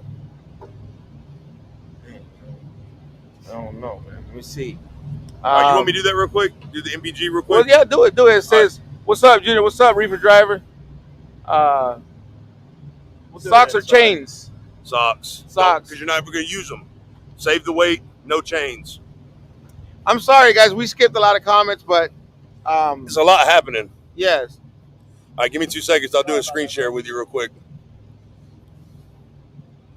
Let's downsize this. Let's go to here. Oh, you can pull that up. Yep, and I'll pull this up, and then I'll pull OTR up. So what is she looking for? The block or the card? She's looking for her card. You should get a new one. You might as well consider it lost, man. She ain't never gonna find it.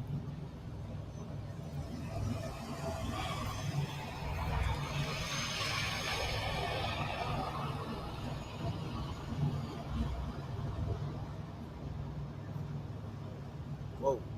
Yeah, it got real quick. All right, let's see. All right, so if you guys look on the left side of the screen here, all right, this is my Prime app here. It's not showing it. Oh yeah. Yeah, it is. Oh, okay. You want to show some numbers? My fuel. So this is the current week. Well, no, though he's looking at the net fuel. 3.6 cent per mile for 6,500 miles. That's good. 6,502. That's Let's see if I can bring this up here. All right. So that's for this current week that we just had. 3 cents per mile. For the 8 week, a little bit higher, 8 cents per mile for 35,403 miles. MPGs for 8 weeks, $9.09. And my wife's got a lead foot. She is very heavy on the foot. Current, 9.61. That's a 2024 Peterbilt, baby. What's up? Yeah, don't show my numbers. Easy to pray letter. So for y'all to say the Peterbilt don't get good fuel mileage. I don't even see that up there, bro. It's not up there. Wait, let me see. That's easy. Yeah. Oh, yeah, it's up there. It's up delayed there. a little Yeah. Yeah. Go to the net fuel for the 8 weeks. Oh, that's good. 8 cents? Yep. 4 weeks? Oh, that's good. And then current was 3 weeks, 3 cents. So miles per gallon current was 9.61. I don't have it. 4 week, 9.21. Average miles per week, 45.37. 8 weeks is 9.09 miles per gallon. 45.86 average miles per week. Did you get the white block? I gotta have that white block. What white block? The big one. The big charger block. And I gotta have the other white I don't know apple what y'all cord. are All talking right, let me about get it now. real quick. No. I want to find it. I just don't know. I've only seen You know the big white block. apple block? That big.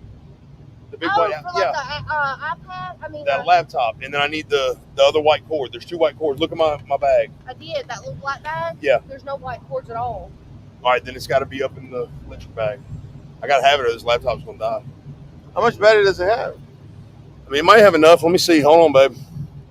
Yeah, I got enough. We got 3/4 battery. We'll be fine. Yeah, we got plenty of We'll be fine. All right, let's get. good. All right. No, nobody got time for no Apple block. Apple sucks. Apple's everything, man. What the heck? I'm an Apple fan myself. So, guys, there you go on the fuel mileage. That's that. I'm struggling to hit 9. All right, we're about to take this inside Wait, of Rick. he's struggling to hit 9 on what? In tanker, we are always running at 80,000 pounds. Set that cruise on 61, man. Just leave it alone. Still pretty good. Ain't nothing to stick at. What do you drive? 58. Bro, get out of here, man. 58. You want to see my numbers, people? Let me show you my numbers. All right, so you better show some numbers, okay? See what you got. MPG. Let me see. See if you can show it to the camera. See if we can get it to. Oh, there you go. Wait, yeah, right here. Come up a little bit. 10.06. All right, so that's for the current week. What about 8 week? 10.24. Damn. At 58. Yeah, and then the net fuel cost, 8 weeks, 7 cents. Oh, you know you faked all that. Yeah, you photoshopped all that. This is all Photoshop. Y'all wish. Let me see. 4 cents. Y'all wish I photoshopped Hey, that. you gotta understand. You gotta admit though, Peterbilt's giving you a run for the money now. Yeah, because you doing 65. I'm 62. She's 65. Okay, yeah. I stay on 62. She stays on 65. That's pretty good. Yeah, that is good. But the old ones, though, I'll give you this though. The old ones were trash fuel mileage. They really All right, were. let's go inside. Like man. 7s. All right, we're gonna go inside, guys. We're gonna take you with us. See if we can get this done. Where you How are guys we gonna get in? sit at? Did you find the card? Just anywhere in the cafeteria. You Where did? Some good lighting, probably in the back corner. I don't know. All right, I'm Okay. gonna pull around the All back. Bro, I want you to jump those stairs. You got what?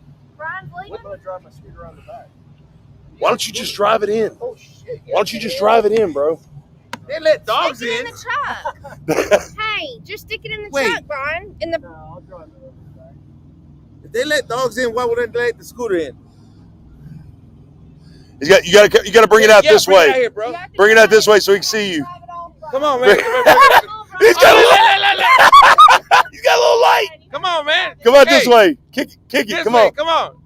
Come on, there's light over here and everything. Oh, Wait, hold on, I think she'll just spin around. Do a burnout. Here you come Do a from the other burnout. side. Other side of the truck. Other side. You about to hit them mirrors, man. Oh, no, there he is. I'm trying to hide from the Hey, he's gone, son. He's gone.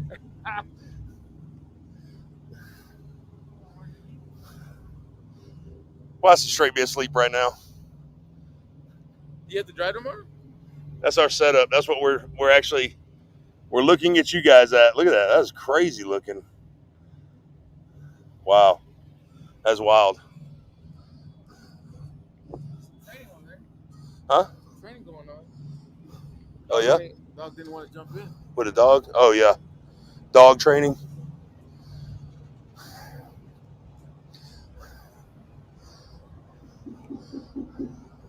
Junior's got the vest on. I'm gonna act like he's my trainee. Say? Nothing. I didn't say nothing. I heard my name. What do you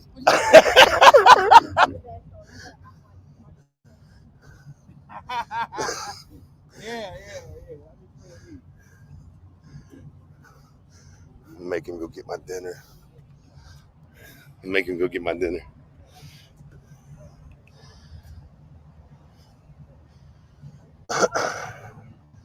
All right, guys, we're about to walk in.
Let's see.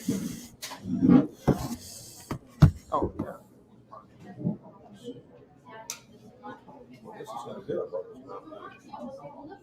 If that don't stick on there, I don't know, bro. Oh, yeah. They got him yet? I didn't see it. Thank you. You want to go upstairs? Hey, oh shit. I've got something actually to mount and everything right here. Well, I mean, Well, this is fine. This is light. They got the lights off and they're already turn them on. oh, in the It's conference? up to y'all if y'all. By the computers? Yeah. Yeah, let's do that. Let's Yeah, do that? better. Okay. Way better. It would get louder up in there. There's a couple guys in there working on it. I already asked them if it's cool if I turn the lights on. I said, yeah. You told them we're about to do a podcast, like a live? No, but they're on the video. They got their headphones on. Oh, okay. Babe, will you grab a Pepsi? All right, we're relocating again. Let me see if it's in your pocket. Holy cow. You about to take the elevator? I don't never take the elevator. Why? Oh, man. You still alive? Yeah. Let's see how long it lasts. Oh wait. He missed that boat, didn't he? We're trying to get sick. You know, it'd be funny if we got stuck in here. No, it would not be funny. It's not funny. What is wrong with you? Let me out! It really does look like a horror movie. What's about to happen? Oh, what's up, man?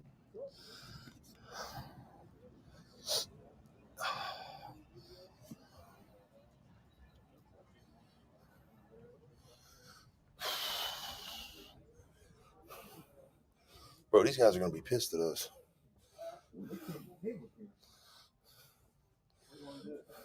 Probably need to be at one of these tables. Yeah, I think one of these tables would be good, bro. Well, the camera's gonna be too low, ain't it? Yeah, I think so. You want to sit right here? Is what you want to do? I don't know. I'm fine with right here at the table. That don't matter to me. Yeah, let's go here. Let's go here, bro. Is it wide enough? Yeah.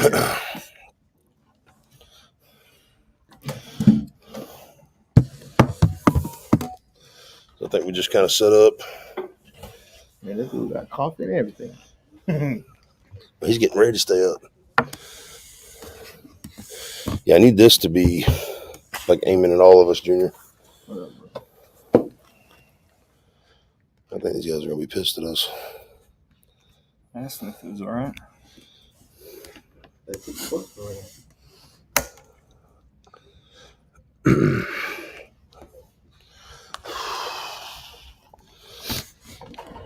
That one dude was out there. Who, Austin? All right. Well, let me see what check it out, bro.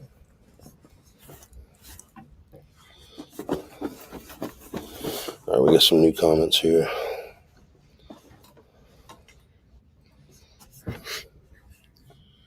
All right, that's what see. Timothy says that's going 64 to 66. No, my numbers were Junior's numbers were 58. 58 miles an hour. And I was 62, Angel 65. So position it however you want to, bro. No, that was good. I want Angel to come here and read these. I don't want to read these. Right. I only get 8 miles per gallon, but I also run 75. Well, you're getting it, bro. Riding with Kev. Yep. I'm sure he's riding at Peterbilt too. Think so? The KW with the Cummins does great until you hit a single hill. Ugh. So it doesn't have much pulling power because I've noticed the PACCAR seems to pull a little bit better than that Detroit does. I have no idea, man. Yeah. When it comes to trucks, I have no idea. Like I don't be know. outrunning a lot of you Freightliners. I don't know. I'm sure it does, but I have no idea. I don't even know the specs to my truck. All I know is an automatic truck. At the end of the day, it doesn't matter. I mean, people get it hard on with that. I mean, that Peterbilt long hood 379 that looks all nice and chrome ain't making you any more money. No, if anything, it's probably costing you more. There's a lot more overhead with fuel and everything. Don't get me wrong. I would love to have one, but well, I know my truck is white and it's an automatic. Crispy Leg says, I'm about to try 58 for the rest of the month to see the results. It's gonna make a difference. Do it. Just stay consistent. Do it. Stay consistent. Do it, and then come back and tell us how you did. No matter what speed you go, stay consistent. 58. Yeah, 58. Do it. Try it. I'll be there tomorrow. Austin, if you're still watching, we're actually upstairs in the conference room. Yeah, you can come on in here, Austin. Well, come join us, bro. He's out there watching. Oh, yeah, come on in here.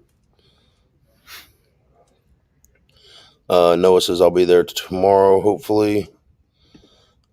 Technical difficulties now. It was like triple relocation. Yeah, it was like trying to. It's like 10 below zero out there. No, yeah. Oh my God, bro. Yes, it's cold. No, it's like feels great. 60 degrees out there. Ice on the hood. If I do 60 or 61, the KW does 9.5, 10.1, unless there's a lot of hills involved. You know, all these numbers you guys are talking about, if I don't see no pictures, I don't believe it. That's all I got to say. Because we showed you our numbers. Thank you, baby. Thank you. We showed you our numbers. Junior can't read, so he has to see pictures. So well, no, I can sit here and tell you I run 12 miles a gallon, but if I'm not showing you a picture or facts, The question is, do you really know what you're getting?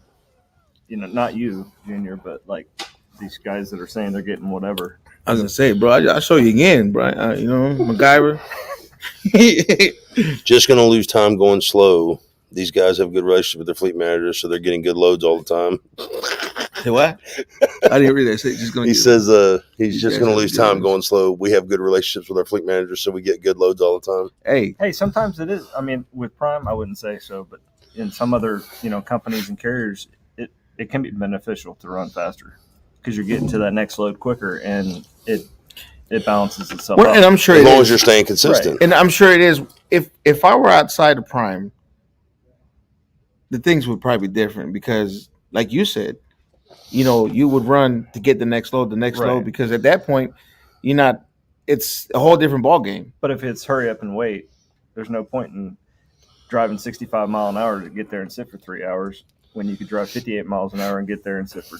And that's why I said if things were different, meaning if you got a customer that you know that as soon as you get there, you pick it up and you go, then of course you're gonna pedal to the metal like Angel does. Or if you can hurry up and get there and start your 10-hour break if you're a solo, to where when you pick up, then you can leave from there. That, yes, here or at Prime. If you can hurry up and get it off and then get another load off. But here's the thing, though. It doesn't matter how fast you drive if you're not consistent. You're not making up any more time or miles. So if you're running 75 and you say, well, I could stop 3 times for an hour each time, but you're not getting there any faster than somebody that drove 58 consistently for 6 hours and then took a 30-minute break and then did their other 5 hours on the back end. Like, you're not getting there any faster, taking 3 hours off. It's just like you're just burning fuel for nothing, still getting there. So you still have to stay consistent no matter what. Doesn't matter what speed you drive.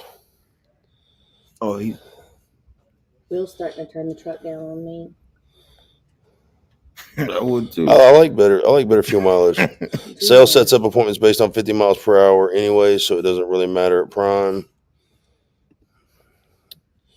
My KW with the Cummins will do 10.5 empty at 72, but also has 2.64 gears.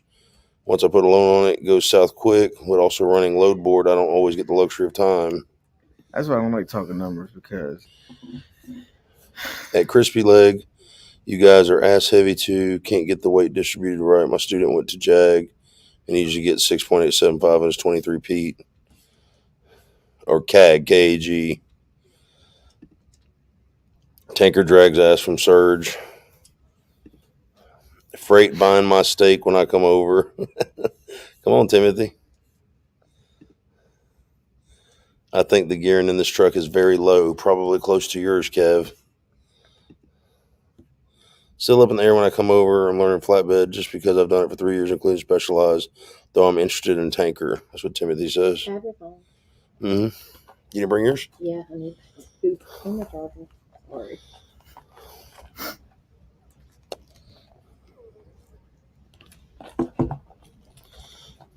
I don't know which charger's which.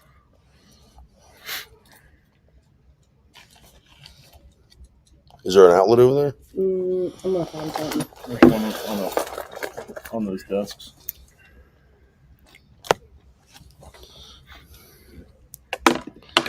All right. Yeah, if I hold light loads, it would be awesome. I'm going to skim through these. Oh, here we go. Pros and cons of the Pete compared to the Freightliner at Prime. I have no idea. I mean, to me, I have no idea because all I've driven is a Freightliner. So I guess for me, it's one of those things where I don't know what it's like to drive a Peterbilt. So if I'm being honest, but Pete's a better looking truck. I like the design overall of the Pete, but looks aren't everything. No. The DD15 is a super reliable platform. I wish you could get a Peterbilt with the DD15. Yeah, that's what I said. He said the same thing. Just said that. I said, so you like a Freightliner then? Yeah.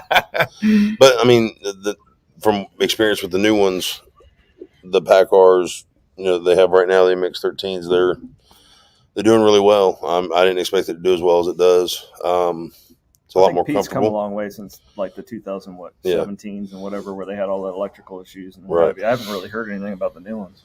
It's a lot more comfortable ride, 100%. A little longer wheelbase. You got a lot more catwalk space, a little bit bigger sleeper. Quieter inside. A little bit quieter on the inside. The very distinct engine noises between the Freightliner and the Pete.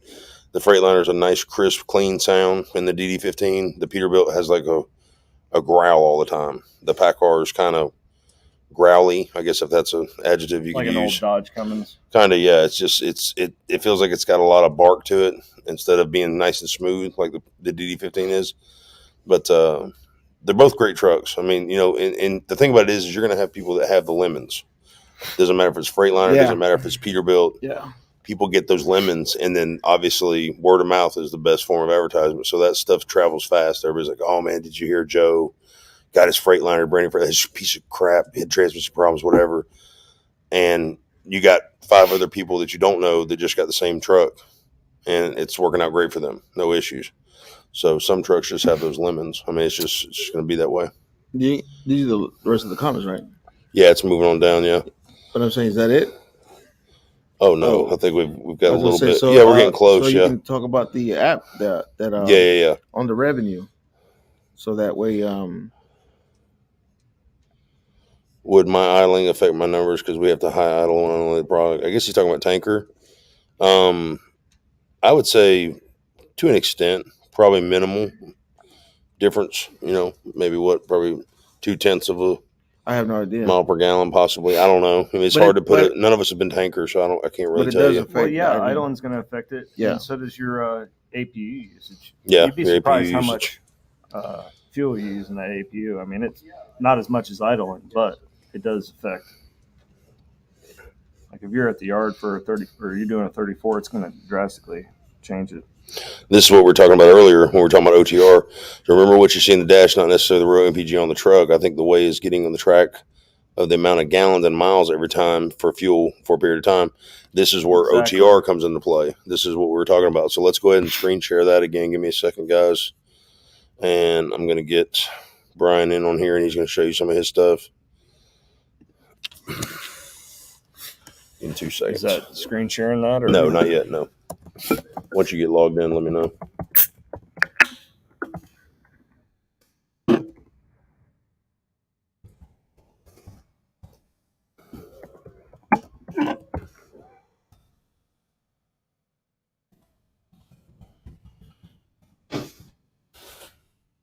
All right, I got his password, so I'll share it later on in the chat, guys. That's fine. You want my social too? Your my fuel mileage sucks. Wow. And you haul boats? I got an old busted truck, man. Whatever. All right, hold on, guys. We're about to share it up real quick. Let's see.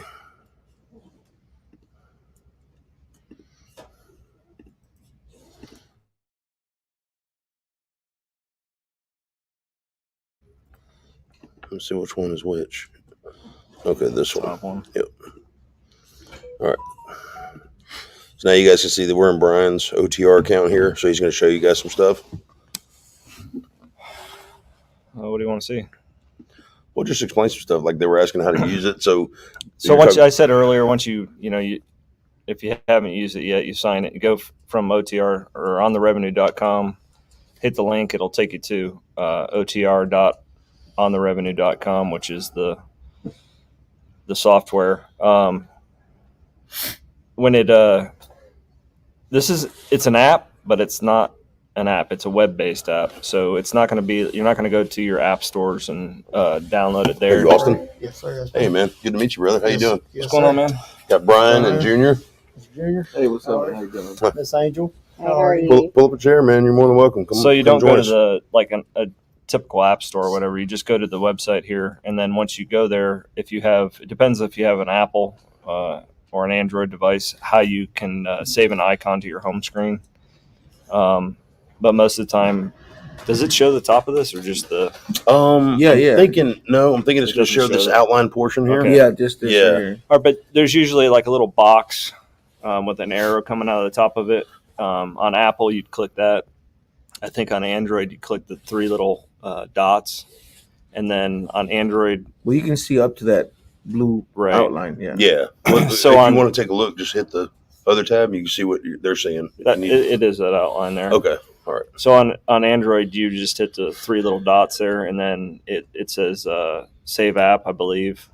On Apple, you would add to home screen, and then it'll put a little icon on your home screen. And looks just like and an it works app. just like an app. Yep. So once you got that, then you'd sign in or create an account, then sign in. The 3 little hamburger menu up here at the top will take you to the sidebar menu, and that's where you get to every other part of the software. Trips. I just added this here for you, Junior. Terminology. So it comes up here and gives you a little explanation of what the meanings are. I'm going to add some more to different parts of the software to explain some of the abbreviations and what they are. Yeah, that's good. See, that was good. See? Yeah. That's what he was saying. The more you use it, the more ideas you have and stuff. Right. And then once you guys are on here, if I'm open to suggestions, if anybody has any questions about anything, if they say, hey, this doesn't work for me, or I'd like to see this number, or whatever. This is one of those softwares that's never going to be finished. Email it's me, always improving. Yeah. Yeah. If you go to ontherevenue.com, there's a chat little thing like when you go to websites, and you can type in a question there, and it goes right to my phone, and I can answer the question. Right. So that's awesome. But yeah, it just shows a list of your trips. Obviously I got a bunch of trips in here. Can you input one to see what it looks like? What the Let me show them this real quick. The search by loads. So I added this here not too long ago. So you can select a state. So we'll just grab Missouri, and that's going to show you all your trips that you've entered for that particular state. So say you get a dispatch and it's going to Missouri, and you're going to go pick up a load. You can pull up that state and see all the trips you've pulled out of that state, all of them you've ever entered, and then also you can hit the last 90 days. Right. So you can kind of see what did I get paid last time I hauled the trip there. Yeah. So it gives you guys a better understanding too of like what area you're going to be in. You can check that area that you're heading to and see what you picked up there, and so on and so forth. Right. You can keep this software keeps up with everything. So, I mean, you get to know your numbers better and better each day, the more you actually use the software. So, and it does the math for you. It doesn't do the work for you. And I've had some people comment like, I don't want to have to put all of this information in. Well, my answer to that is I wish I could make the technology so it would do everything for you. But unfortunately, I can't, and it's a business, and you got to run it like a business. Right. So the more you put into your business, the more you're going to get out of it. And one of the things that I noticed today was the reports that it could do and stuff. But right, again, we'll look at that. We'll look at a trip. So you enter in a new trip, and if you're driving for Prime, you'd be kind of familiar with some of this information here. But anybody can use this. You don't have to drive for Prime to use this app. So you just enter in your trip number, customer information, when you're picking up the load, when you're dropping it off. If you want to put in a trailer number, drop off trailer, your start odometer, that would be when you got dispatched on it. And then like say you had to drive 250 miles deadhead to get to the.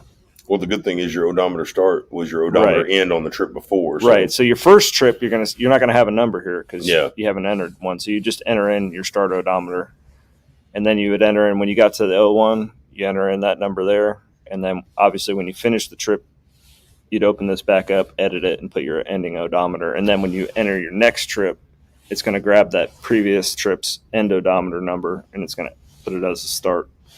So it can be a little confusing. I'm going to add, hopefully we're going to get some YouTube videos out on how to, each little thing like trip, how to enter a trip and go through it all and enter in everything. And this is actually the latest edition, which the OTR YouTube site and Facebook group and page we were basing the videos off the older edition, so now we have to redo that stuff. So I've been working on this for two years now, I think, and it's never going to be finished, guys. There's always going to be stuff to add to it, and this is probably like the 4th or 5th generation of it. It's come a long way. It has come a long way. It was totally It different. was pretty bad. Just 8 months ago, it was totally different. But you'd put in your loaded miles, empty miles, what your line haul rate is, your fuel surcharge, and then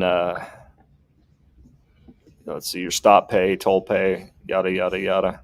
If you want to put any notes in here, like this is a crappy load, I'm never going to take it again, or detention for the shipper receiver, right, or whatever. This is the best load ever.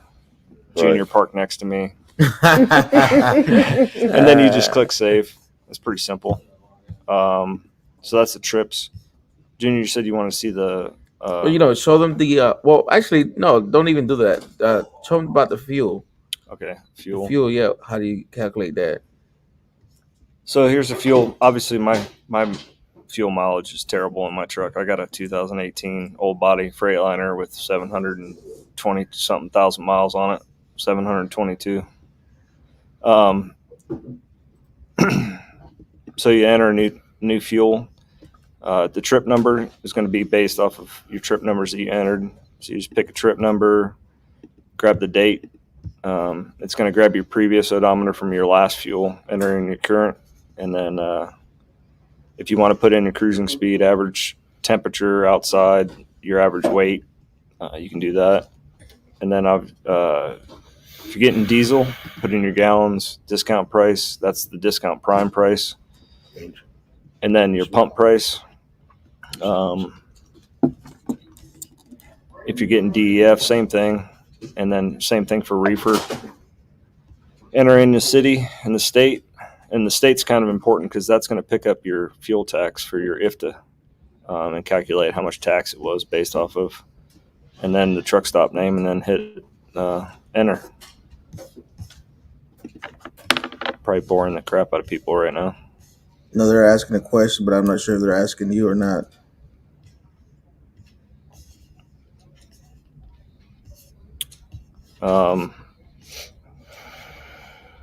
Yeah, so that's that. Let's go to the.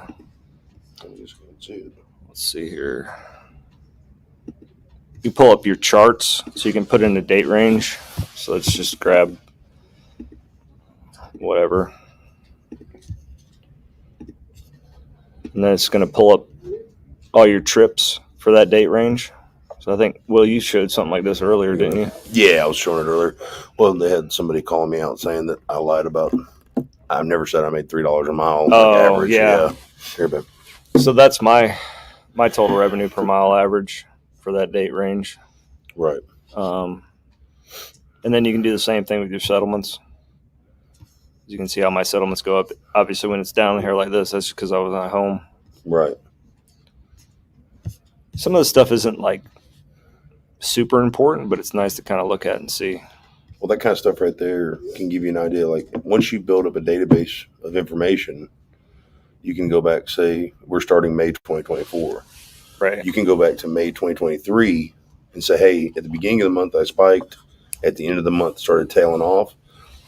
You can do that in February and say, okay, so I need to be off in May. Right. Should I take off the first part of May or the last part? Yeah, exactly. End of the month, right. So to kind of give you a better idea of what you. The more data you put into this, the more information you're going to get out of it. Exactly. And then you got estimated settlements, probably my favorite part. So here you can put in, obviously, this, you got to have your fuel entered, all your fuel transactions. You got to have all your trips done. Once you have that, then you can go to this screen and you can punch in a pay period. So let's do last pay period, 5th through the 11th. Now, let me ask you this. If we would have dropped a trip the night on the 4th, like at 10 p.m., after payroll cutoff. This is based off of your drop-off date. That's what I'm saying. So if you have the 4th, like at 10 p.m., but it didn't make payroll. Then you want to go in there and edit your trip so that it's the. So you'd edit it for the 5th. For the 5th, yeah. Okay. If that trip's not going to make payroll, even though you delivered it. Is there a way we might be able to put that as a cutoff for the settlements on the? But that wouldn't work though for everybody. So though, yeah. Basically, the reason why I did it this way is so, like, say you drop a trip off on Wednesday, but it didn't make payroll because it was too late. Just go back in there and edit it, saying you delivered it on Thursday. Okay. It's not going to kill anything, but it's going to. Right, and just maybe notate it in the bottom of that trip. Yeah, however you want to do it, but it's based off of your drop-off date. Gotcha. So in that date range, 6,936 revenue. My fixed costs are super low because I don't have a truck payment. It's paid for. Right. There's my fuel cost, all my fuel transactions. Right. And then my total miles. Down here it shows there's a list of all the trips I had for that date range and all the fuel transactions. Now the fuel cost that it posts, is that posting Prime's discount with tax or? That's total purchase price with tax. Okay, total purchase price, everything with tax. That's what you're going to get taken out of your settlement. Okay. And then the magic number right there is there's your estimated settlement. What's going to hit your bank? And it's estimated. It could be off, because you might have a shop invoice come through, or you might have. So basically, what you're saying is, if they sign up for OTR today, they're guaranteed to make $4,677 every week. Yeah, if you get in my truck and run it. But it's not 100% accurate on that because you don't know what's going to come through. You might have ate too much miscellaneous stuff. Yeah, you might have ate too much food in the cafeteria. Yeah, you might have been buying shots for everybody in the cafeteria, whatever. Right. But forgot to notate it on out-of-pocket expenses. Right. But it's nice in the towards the end of the week. Gives you a great. You're kind of like, what am I going to make this week? Do I need to hold this load over to next week? Yeah. Or should I put it on this week? Should I go ahead and capitalize on right. a good And then it fuel shows price? you your rate per mile, your loaded rate per mile, total rate per mile. Cents per mile is nice. So for that week, I made $1.47 a mile. Right. That's your profit now. That's my profit in my pocket. Okay. $1.47 a mile profit. So, what's company drivers making right now? 60, I think. 62. Right. Do you know? For reefer, I think it's I don't know, 53 man. I'm a cents. flatbed guy. Is it 53? Yeah. Okay. On a lightweight truck. What do you are you lease or a company? I'm gonna be going lease. I'm actually here to upgrade. Oh, okay.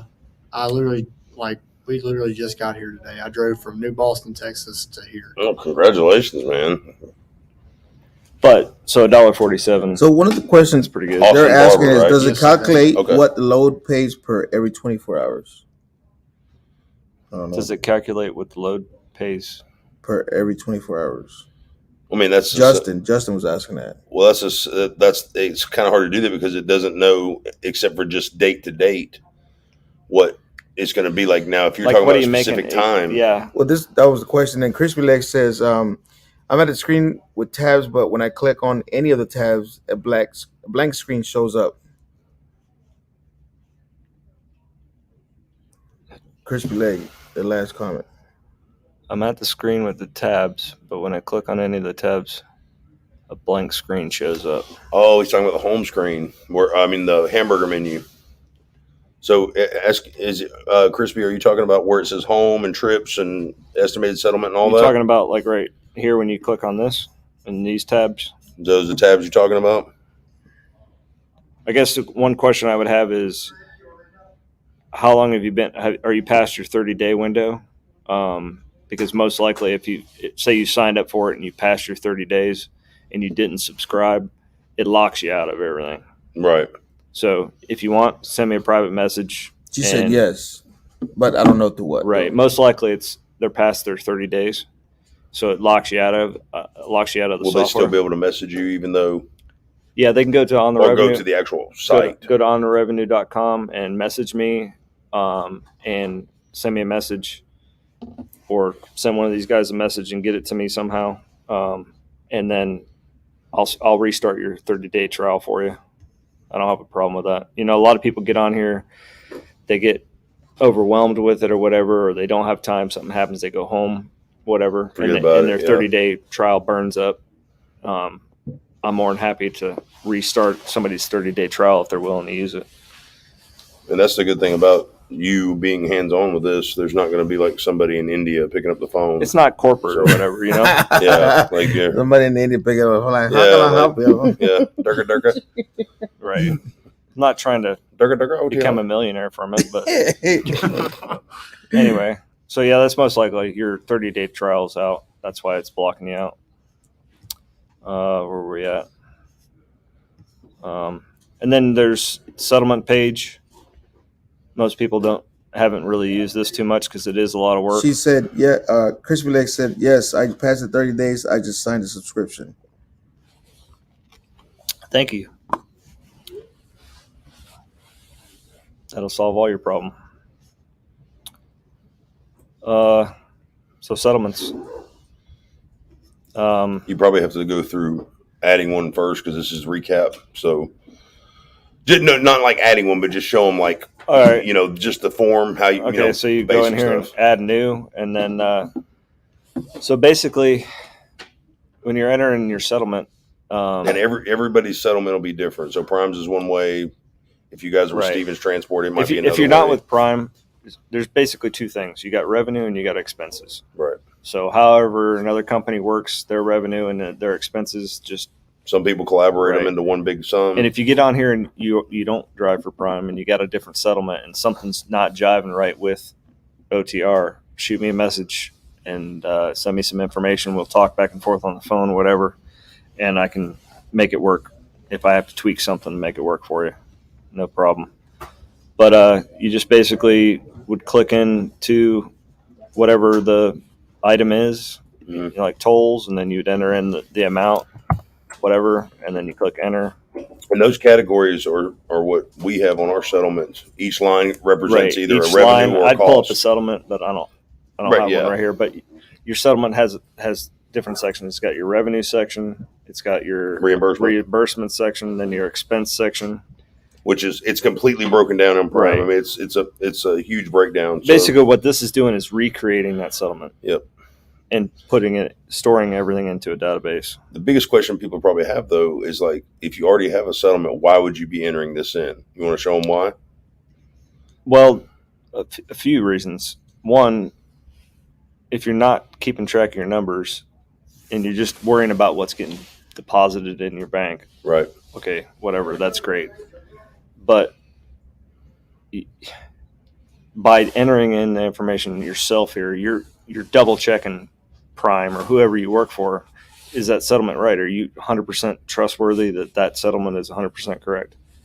Like, what if you got billed for something that wasn't yours? You could have got billed for a truck wash, or somebody might have got a part or something with your truck number. Exactly. So, and by entering it, it's in your mind. Okay, I'm spending this much money on fuel. I'm spending this much money on truck repairs. You're getting more in touch with your business side, yeah. And then Prime gives you numbers. Let's go back to. I think it's in the totals page. Yeah, let's go do some totals here. So we can. You see any more comments, Junior? No. Okay. So this is going to give you, you can pull a date range, so you can pull the whole year if you want, and then it's going to give you your average revenue, your average net revenue, your total revenue for that date range, total expenses, your total net revenue, which that's what's being deposited into your bank, how many miles you had, how many days you were out. Now this is important for your taxes because per diem. Yep. So say you're out, you're not going to claim 365 days a year out unless you stay out and you don't go home. So you were out 42 days in that day 21 range. grand in the bank? Yeah. At Prime Inc? Yeah. I thought you couldn't make any money here. He lied. Apparently He fudged his numbers. That's crazy. Yeah. This is probably all Photoshop though. So well, let's just do since I was when did I come back out? I think I came back on the 29th. Let's just go ahead and do January to now. Okay, so 20 days out. This is the last 3 weeks. I was out 20 days. I worked 20 days. I made $11,255.93. That's net after expenses. Right. My expenses was 64 cents a mile. My profit margin was 70%. So that's that's where you're getting your profit margin numbers from, is your settlement side. Exactly. Gotcha. And then my cents per mile. So I made, for those miles I drove. Take home was $1.50 a mile. I made $1.50 a mile. Company drivers are making 60.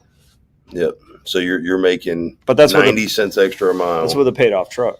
Right. Exactly. So I mean, and I think when I did the breakdown on Tonk, when we went from Tonk to Kryptonite Blue Truck, I think I was only at like 79 or something like that. Might be 73 or something. It might have been more. No, it was $1. I think it was $1, $2. I was right at $1 a mile when I had a truck. $1, $2. Yeah. Yep, take home. And so, which is better, but some people will argue, it's not going to be great. And obviously, right now, you can see with the paid off truck, it increases that take home. But like I said, I commented on one of your videos, was just because you got a paid off truck doesn't mean you should be spending that money. No, I had a viewer that told me, right, you shouldn't save. Once you get a certain amount saved, you don't.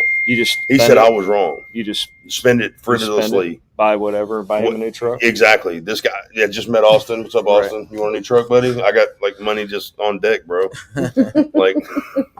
Let's go pick one out. We'll tell Rob. No, in this business, you're always, if you're going to stay in trucking, you're always going to have a truck payment. Right. You're always going to need something. That truck always needs something. That business should always be putting money away every month or every week or whatever, however you're going to do it, to put back into the business to buy equipment, because trucks don't last forever. Maintenance. Right. Permits, anything that. Like for me, I at first, once my truck was paid off, I was like, oh man, look at these checks. And I was spending money going out and buying new. Yeah. Which takes your lifestyle level to a different level, where you constantly need that higher money. And then when the market turns and you're struggling, then you don't have the money. Right. So. And we got to remember too, taxes, guys. You got to make sure that you safeguard yourself for taxes as well. Right. And then it breaks down what the total for each of your categories. So it basically recreates your settlement. Right. That's pretty awesome. Now, it says, looking at the data, what would you say is a good TCPM average? Total rate per mile average? TCPM. Total cost per mile, or total cost per mile? What I'm trying to see. Where's it at? The last comment right here. After looking at the data, what would you say is a good? What are you saying is TCPM? Let me see your name. Sharon. Oh, Shamarcus, what is TCPM? Can you just elaborate on that for us? Would that be like your expenses total per mile? Cost per mile?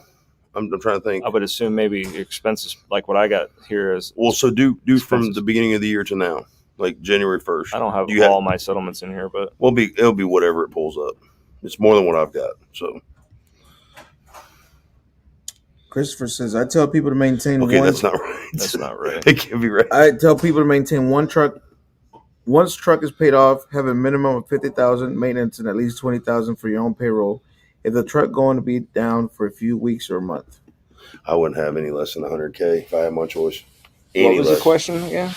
He was just making a statement saying like what he goes by, what he does. But like everybody's situation is different. Some people can afford to put up so much per mile or so much per week. Some people can't. You just do the best you can. Revenue cent per mile, Shamarcus said. Oh, what's a good average revenue cent per mile? Well, that's where you go back. You can go back to your charts. That goes back to your loads. Yeah, you can go back to the charts right now and do that. So mine's different than yours. You showed yours. You were at like I was like 270, 273, something like that. You were at like I'm at like $1.70. Well, that was loaded rate per mile. Okay. I think it was. I'm at like 220. Yeah, something like that. Yeah, so it varies from division to division, and plus Brian's not running like I am. I'm on a dedicated account, and he's solo, and he's not on the reefer division. So he takes a lot more home time than we do. So with a paid off truck. So, but really, at the end of the day, that doesn't matter. It matters what you're keeping out of your business. So I would look at your cost per mile. So like or your cents per mile, or I don't know. It's hard. It's so many. There's so many numbers. Right. What works for you? I usually look at my loaded rate per mile and what the average is on that. Well, and with Prime too, there's a lot of advantages that people don't realize with the fuel discounts, the high efficiency fuel trucks, the high fuel or low fuel efficiency trucks, no trailer payments. I mean, there's a lot of different things that factor into what you can bring home and what bumps your load up, like fuel surcharge, stuff like that. You know, if you're an owner operator and you're not commanding fuel surcharge from a broker, you're not guaranteed to get it. There's no laws safeguarding you as an owner operator on your own authority for you to receive fuel surcharge. Prime has a fuel surcharge program in place that fluctuates up and down based on what the national average price of fuel is doing. So, and they're guaranteeing that program based on 7 miles per gallon. So the better you do over 7 miles per gallon, the more money you're going to put back in your pocket using that fuel surcharge program, along with the fuel discounts. So, not to mention that they audit your IFTA automatically. So your IFTA gets audited every 3 to 4 weeks. And if you're fueling correctly and you're fueling in those high tax states, low cost, high tax states like PA, Illinois, Connecticut, stuff like that, even though it's a little bit higher in cost sometimes, the tax rate being so high covers almost every single state you run through. And you can get a huge return. I think the last IFTA audit we took home, I think it was like $718 adjustment. Just got back. It was like a bonus. Just because we had fueled in Illinois and PA so many times. So don't worry about that pump price if you're out here. You want to take a look at that rock bottom price. Carl Kramer says the video is super informative. This app is amazing. Thank you. It's one of my drivers. I just got a message from Crispy Leg. I guess I need to have a reset. I'll look at these emails later, but yeah, I'll try and fix it, Crispy. Why does Prime hold drivers back to a certain revenue per week? That's a myth, but it is kind of funny that, trucks kind of average a certain amount of money. I think it's all based on where you pick up and deliver and how the truck is ran on that week. I think that's what it boils down to. Well, a lot of people, I've talked to drivers about this where they're like, they're sitting at whatever amount of money, and for some reason they always end up at that like $4,500 mark or that $5,000 mark. And it's like some drivers think that because they're closer to their mark, the average, that sales will give them a load that just gets them to that average. But some other driver that took some home time or had his truck in the shop and he's low on his revenue, but he's got one more load to get in that week, gets that unicorn load to get him up to that average. So it's very coincidental because there's a lot of times that it can seem that way, but there's no actual proof to accuse that of happening. I will say this: Prime has control of their contracts, control of their customers' freight. So obviously they're delegating that out to service the customers. So when they do that, I think it's more based on how a truck runs, what they run, where they run. We like to keep a 10K plus average as a team truck minimum. That's kind of the bar that I shoot for. I told him you were going to get back to him after the live. Okay. So if you are running your truck like a business and you are taking that whatever number you set for yourself and you're breaking it down by that 7-day payroll week, you command, and I'm not saying command as in like unprofessional, I'm just saying in your mind you're like, hey, my truck needs to make X amount of dollars every 24 hours. And that is a basis for you to actually determine whether you will accept or deny a load, along with many other factors like, do you need to go that direction? Is there something you need to swing by and pick up? Are you trying to go to home time? Is there a bad storm going in that area? Do you not want to take that load? Like, there's so many different reasons to accept or deny a load. So based on the way you run, where you run, how you run, I think to a degree Prime looks at that and says, okay, well, this guy, apparently he's running his truck like this, and it kind of works out that way. Now, I will say this: when I come out on home time, a lot of times I'll come out in the negative, even with this truck. Right. And it's popping. Like, I don't know if you guys have ever seen that, but it's like they get you out of the hole quick.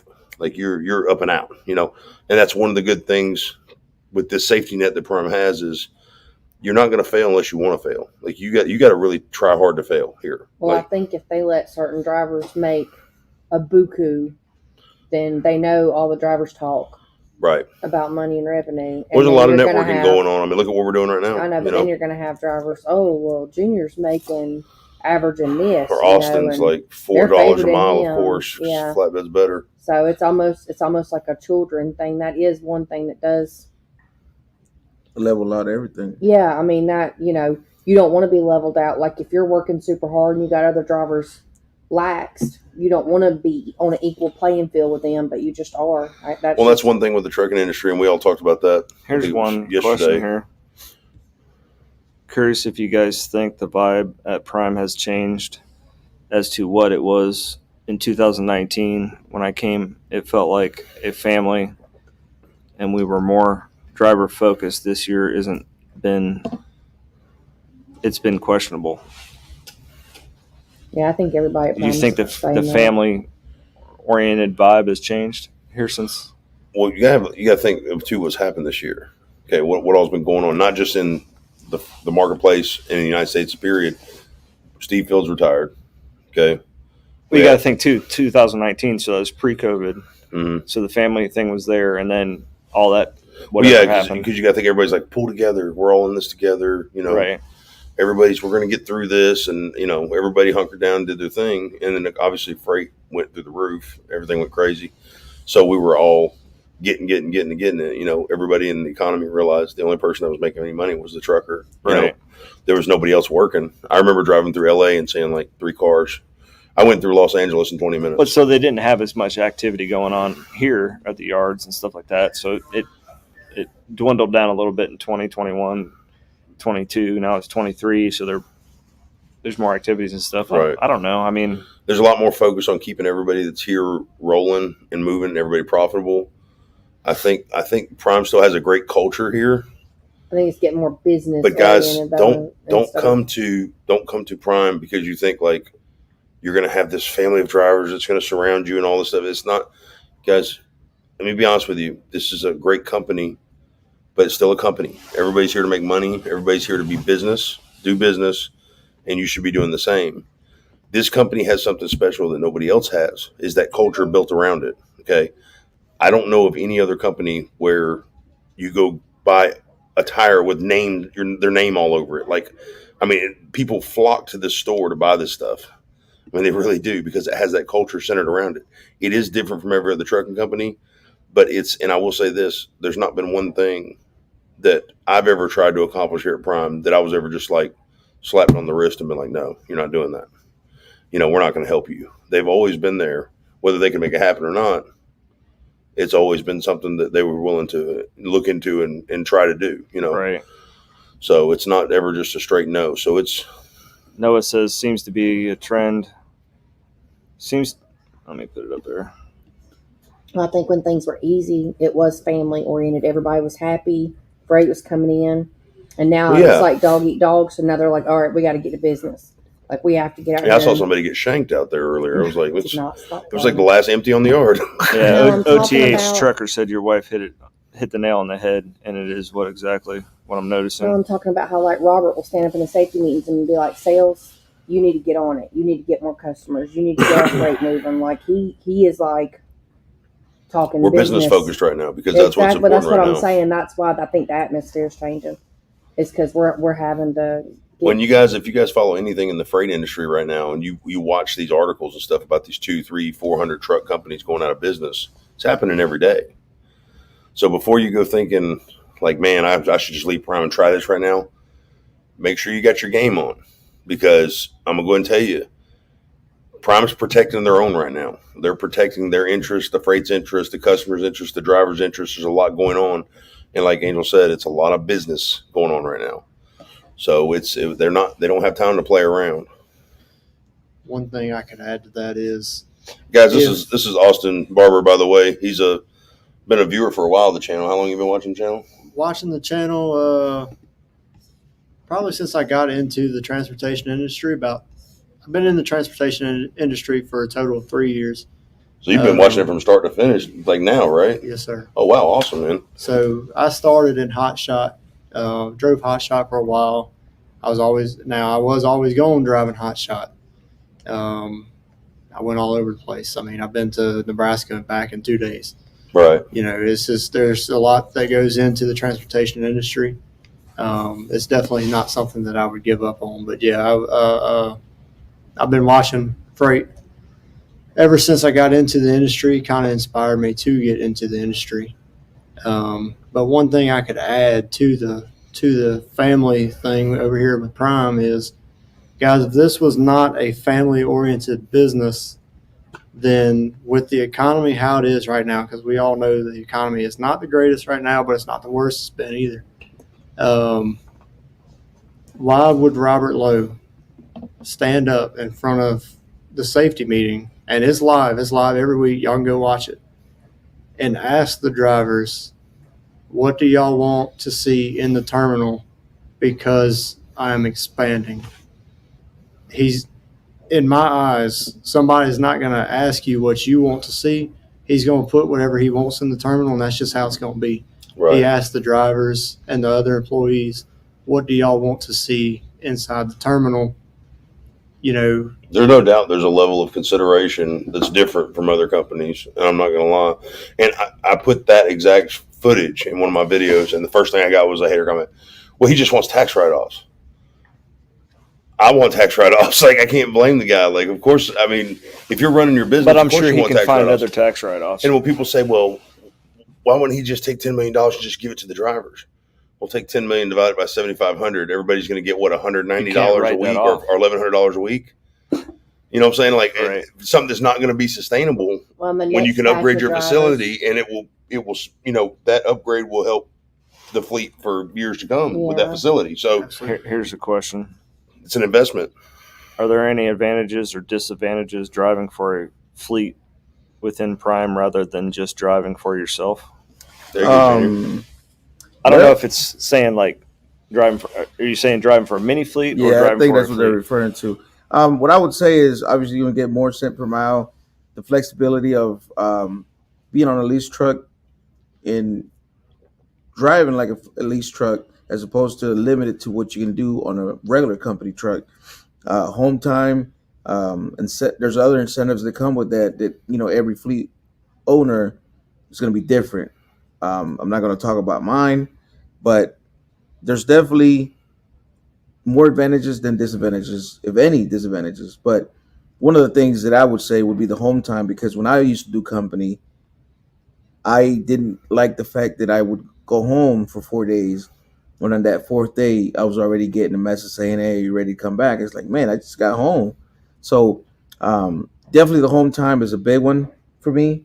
I'm very flexible when it comes to that. More cent per mile. Right now, the company's getting 53 cents per mile on the lightweight and 48 cents on the condo. For some reason, I thought that was higher. And obviously, the mini fleets pay more. You get to work with a lease dispatch, and yeah. But every fleet owner is going to be different. So whoever you choose to work with, make sure that it's something that's going to be a good fit for you. All right. Absolutely. So I think that was the same person that commented on your. Yeah, and then another person says, absolutely, getting on a mini fleet is totally the way to go. People have to think about the supply chain. I'm on a sugar account, and the sugar comes in from different countries by ship. Sometimes the ships be late, and that affect the entire chain sometime. Well, Noah says, I have a disadvantage for you that's important. Your fleet manager will not push for miles like the company fleet managers do. You're on a lease fleet. Well, again, that depends on the fleet manager. Which one? That depends on the fleet manager that you are working with. Noah, if you got a fleet manager that's going to push the revenue over the miles, then obviously they're not being fair about it. So, and that's not how they work or should work. Well, guys, if you're okay, so I want to make this clear. If you guys are lease, if you're on a lease fleet, the goal is high revenue, low miles. Right. I just want to let you guys know that, like, you don't want to be going after miles. They're talking about company, though. If you're company, you want to be going after miles. But I have a question for Junior. So, do your trucks? To the next tab. No, are they on your dispatchers? You can continue. Since your dispatcher's a lease dispatcher. Yeah. Okay, so they're not with the company dispatcher. No, okay. And that's another thing is they can actually, independent, like Junior said, that all mini fleet owners are different, but usually you have a little more freedom with that truck. You can kind of be like a lease operator, but still get company benefits, company pay, stuff like that. So a little bit better than company pay. So you kind of get the best of both worlds almost, depending on the actual fleet owner. So some fleet owners might be straight by the book. Others might pay you. Your guys turn way down more. Loads? I know regular Prime company drivers can. Yeah, they can turn on loads. They can definitely turn on loads. Obviously they got to have a reason why they're turning on the load. They're not just going to turn it on because, maybe their last time they got there, to that shipper or receiver. It took them forever, and they don't want to deal with it. Yeah. And that's very understanding, or whatever the case is. There's always on a case to case basis. Yeah. So it's kind of hard to say, oh no or yes. You know what I mean? But yeah, that definitely can happen. And one of the things I usually tell my drivers is that they're not going to be dealing with the weekend or night dispatch. I'll just say that much. So your dispatcher keeps them rolling through the weekend until they come back on Monday, kind of thing? Yeah. Or if they have to deal with the weekend, make sure that it's something that benefits them, the driver. So OTH Trucker says, how is the Northeast region to drive? Being told it's highest paying and the drivers make a killing. Is this accurate? So, a simplified version of how basic freight lanes work, the more populated an area is, okay, that's a demand area. They're needing goods. Okay. Going into those areas are going to pay pretty good. So Northeast is one of those areas. Florida is one of those areas. And coming out of those high populated areas, they don't really produce much. Okay. And they're not needing to send export goods like they needed them to be imported. So coming out of those areas, depending on what area you go to, it's not going to pay as good as it did coming in. Now, if you go from one of these high demand areas to another high demand area, that's a different story. So if you say we come out of Texas and we go to the Northeast, okay, we drop in PA. Load's going to pay pretty decent. It's going to pay good to get out of Texas. You go from PA down to Florida, it's going to pay fantastic. You go from PA back down to, say, Alabama, not so much. Alabama is not a high populated area. You're going from a high populated area to a non-high populated area. They don't need a lot. There's not a high demand there, so it's not going to pay great. For me, you have backhaul areas. Florida's what's considered a backhaul area. This is another one of those things in the industry I feel like is a falsification of a mindset. Somebody set this up one time and they said, hey, this is a backhaul area. That's what it's kind of like lumpers. It's one of the biggest scams to me in the industry. It really is. You're going to so imagine FedEx comes to your house and delivers a package and you say, whoa, before you take that package off the truck, you got to pay me $100. What do you think FedEx is going to do? Say, man, I'll be back tomorrow. I'll try again. Yeah, but it is what it is. It is what it is. And I mean, but it's one of these truths that you can't deny in the industry. It's never going to change. Right. So, but back to his question though, is like I've heard, and I've been out of reefer for a long time, but is Northeast, bouncing around inside the Northeast, any area really can do pretty good. Any area, right? So like you go out on the West Coast, shorter hops. Yes, you go out on the West Coast. It's just like the West Coast. You can go out to Cali, run up to Washington, back. It's going to pay great. You come out of Cali and leave, depending on what area you go to, not going to pay so great. You get off the West Coast, it's not going to pay so great, depending on where you're going. Now you go from SoCal down in LA to all the way across the nation to the Northeast. It's probably going to be a pretty good paying load. And it also depends on what type of freight you're hauling too. But yes, the Northeast pays pretty good going into, and it pays good to stay in the Northeast and kind of bounce around a little bit. That's the same thing for the Midwest. High revenue, low miles, same thing for the Midwest. Same thing essentially for the Southeast. Same thing for the West Coast. If you guys are bouncing around over there, that's great. And I know somebody's probably going to pop up and say, what about a regional routes? It's all customer dependent. It just depends on how many trucks they need in that certain areas for those certain times. So, and for how long. So get with your fleet managers on that, and they'll let you guys know if they have any regional stuff if you want to stay in a certain area. And I've got a question for y'all three, since y'all all, regularly lease a truck, but y'all all own trucks. And this is if there are any trainees watching or people that are fixing to come to Prime, you're going to go through TNT training. For flatbed, right now it's 30,000 miles. If you look at the little brochure that your recruiter will send to your email, it says it's 50,000, and it could be 50,000, but the 30,000, do not have your mindset 30,000 miles, I'm going back to Prime, I'm upgrading, I'm getting my truck. That might not be the case. You might have to, they might decide, guys, when y'all get those 30,000 miles done and your fleet manager sends that into safety has to approve it. But the question is, for the trainees that get on a trainer's truck, and this trainer happens to be a lease operator like mine was, super cool guy. I was his first trainee. He's been over here with Prime for 2 years. We was in Bolo, Illinois. I was driving, making a right-hand turn. I knew I could not make the turn. Guys, I've been around trucks my whole life. I knew the turn was not going to be able to be made with a 53-foot spread axle flatbed trailer with the axles open, fully loaded. It wasn't going to happen. Not without hitting the curb. Fully loaded. Trainer asked me, "What are you doing?" So I said, "Waiting on these cars. I'm going to have to use up as much of the space as I can get to be able to make the turn without rubbing up against the curb and blowing the tire out." Mm-hmm. "No, you don't. Go ahead and go." "Brother, I'm telling you, it's not going to happen."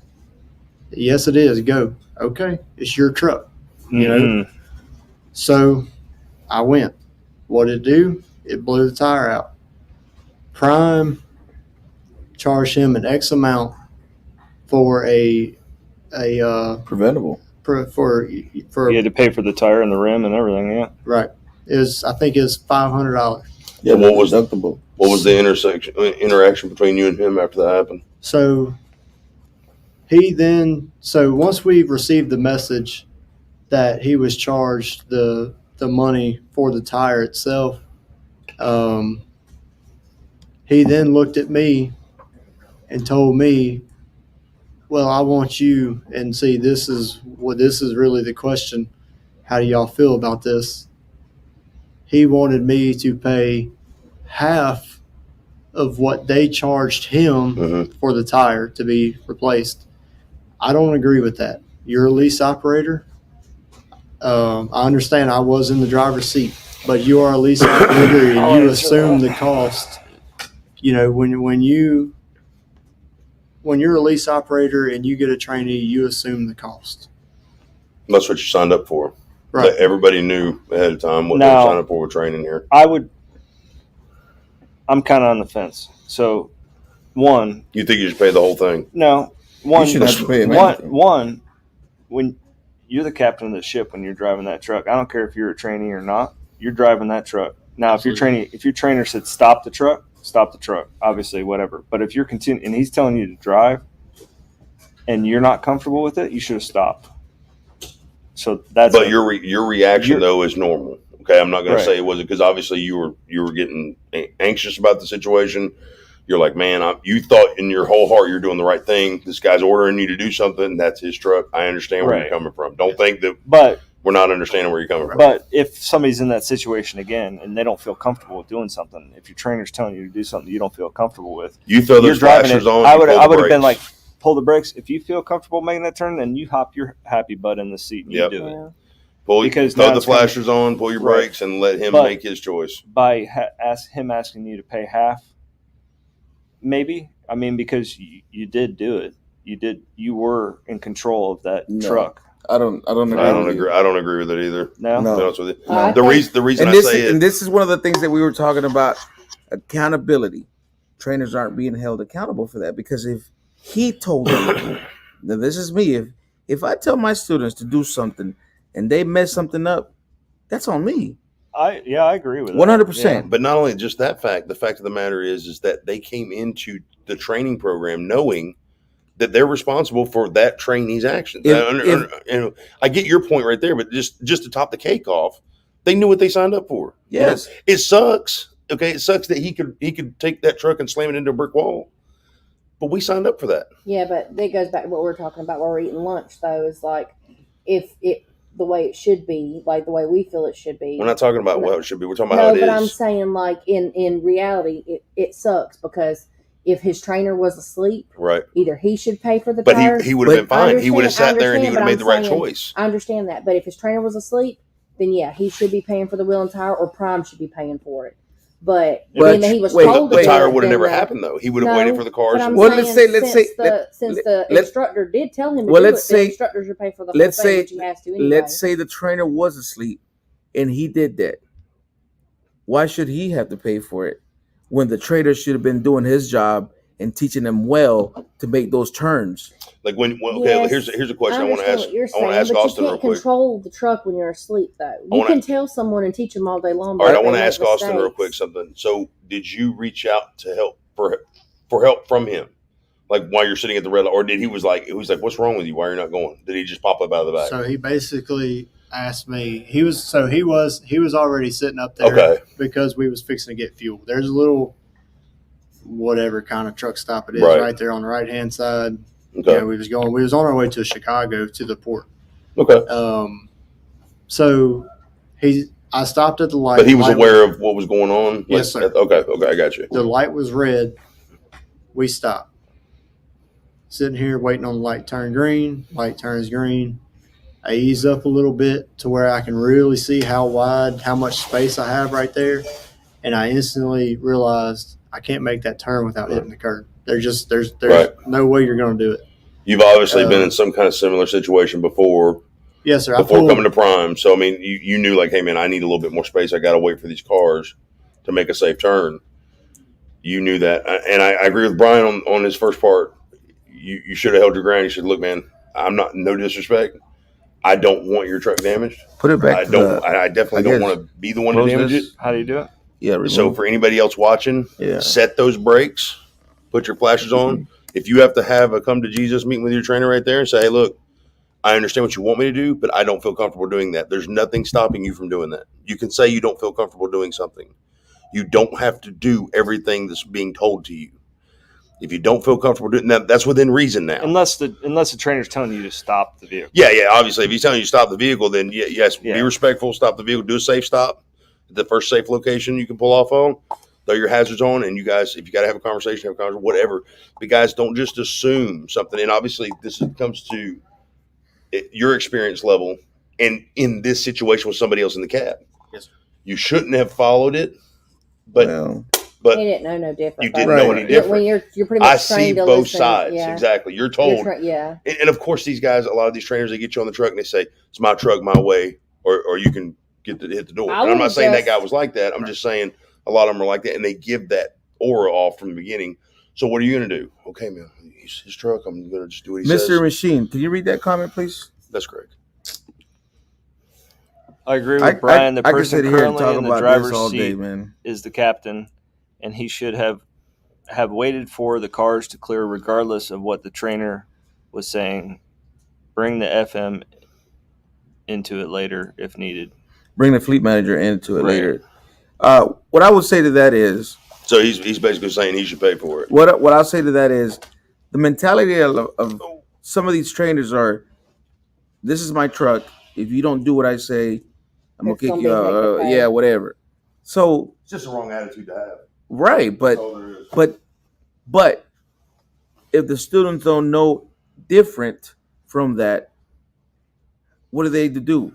Yeah. Austin did what he was told. Yes, sir. Austin did what he was told. Yeah. So why should he? Despite his reluctance. He absolutely shouldn't be liable. He shouldn't be liable at all. And in this situation, no. And like I say, and I'll stand by it, if my students say something to that nature, and I say, don't worry about it, just do it, I'm held responsible for it. And even if I don't say do it, and he does it, I'm still responsible for it. I was going to say, no matter what. That's what I said. That's we knew what we signed up for. Yeah. Exactly. But that just goes to show me that I was lacking one or two things. Either I was lacking on the teaching him more of the turning or whatever the case is, or Austin was lacking in Noah Sutton being receptive to the information that I was giving him. Yeah. So Noah Sutton says, the moment I tell my student to do something, I've assumed responsibility for the actions. The moment you enter the training program as a trainer, you've assumed the responsibility of your trainee's actions. As soon as that trainee's been assigned to your truck. And especially if you force them to do something they're not comfortable with. And I know he didn't put a gun to his head, but I mean, he basically talked him into it. Hey, man, just go. Yeah, but what is Austin supposed to do? That's not his truck. That's his trainer. He feels like the trainer. Well, hold on. No, so we're taking all his word for it. I'm not whatever, but maybe are you lying to us? Okay. Yeah, that's what MacGyver just said. No, we don't believe this dude. What I was fixing to say is, he's like, wait a minute, you two disagree with me? This guy could be lying, bro. Maybe the trainer really thought that the turn could be made. But that's the trainer's fault. Okay, but I'm just saying that. Well, I'm just saying too. Another thing. Back up, dude. They're about to fight. I agree with you now. Okay. I retract my statement that I said that he should have paid for half. But- I was wrong there. You know, yeah. If But- you're the trainer, you're responsible. I'm going to slap you, Brian.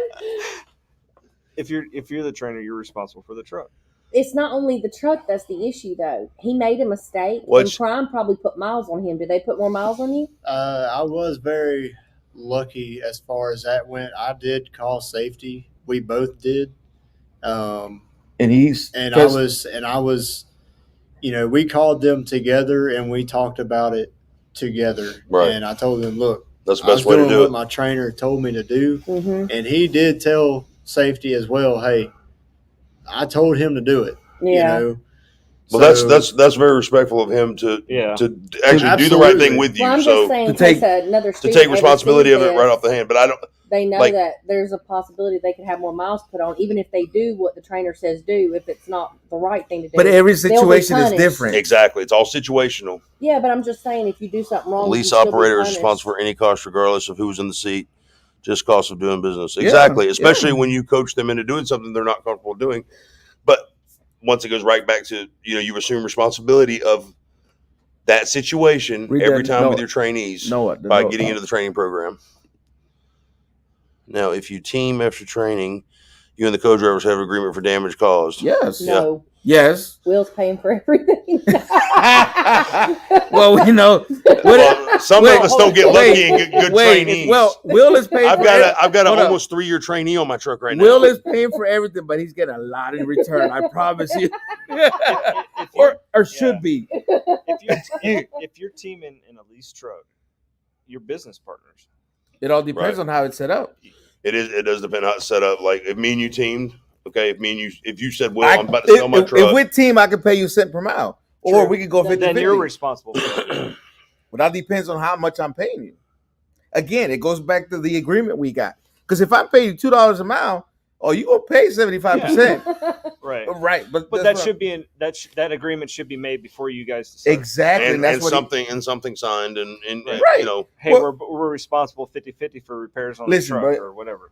But Prime has forms in place, guys. So if you're going to hire a driver and team with them, and they want to stay company, just like with Junior, if Junior trains somebody and the guy's like, man, I really like being around you, Junior. I don't feel comfortable being on my own.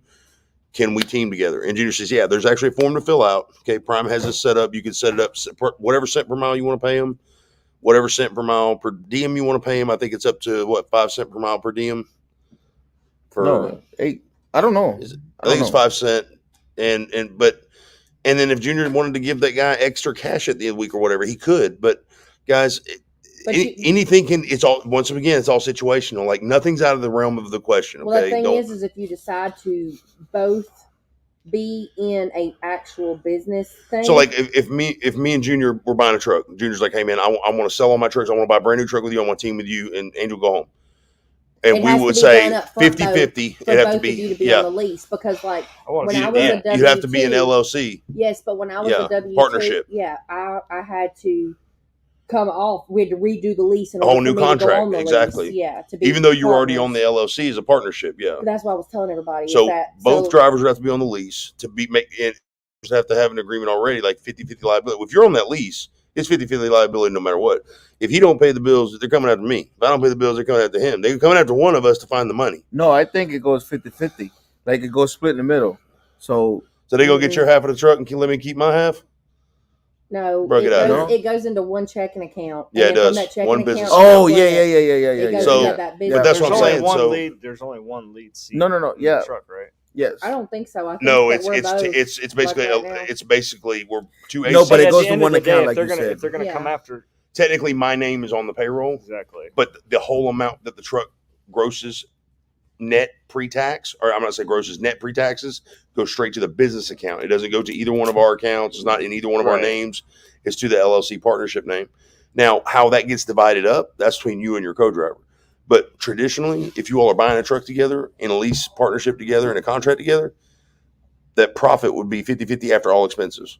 So if you brought home $2,000 after all expenses as a team truck, which is extremely low, you would each put $1,000 in your personal accounts. Tyler said, if a student messes up, who is really at fault? Whoever's at fault, it doesn't matter who's at fault. Yeah, but whoever's responsible, who takes responsibility for the monetary part. If a student's driving and they get in an accident, it's going on the student's. But we're talking about the deductible for the accident. Then it's liable on the trainer. And responsible. Though liable, it's the trainer. Responsible, it's whoever was driving and made the mistake. Right. Yes. Now there might be consequences on, and I'm just saying, I'm using this as an example because I know you're here to upgrade. If Austin would have ran a red light and T-boned somebody, okay, even though he was driving, he's responsible for it. But guess who gets punished monetarily by it? The trainer. The trainer. Well, because if that truck gets totaled, and I've already cleared this with Andrew Martin and Sussex Leasing, if that truck gets totaled, it's bye-bye lease completion, it's bye-bye truck. Even if you have insurance, you get nothing.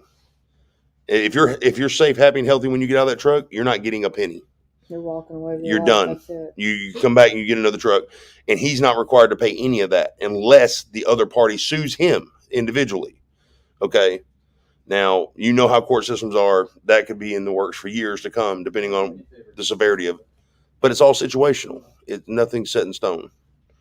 People, there's no guided line graph for you to go by to say, hey, everything's going to be just like this. Because it's not. At the end of the day, if you're going to become a trainer, know what you're getting yourself into, and you got to know that this is what you want to do, right? Because you want to change people's lives and you want to teach people right.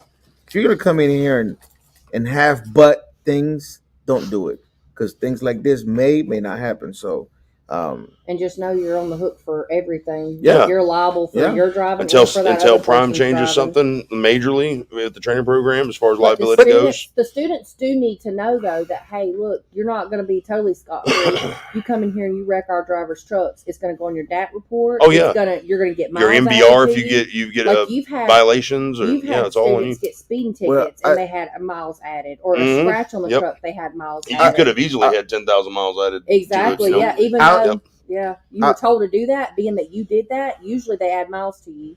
I'll say this. The whole time I've been here training and whatnot, I've never had an incident with a student or a student do anything while I'm training.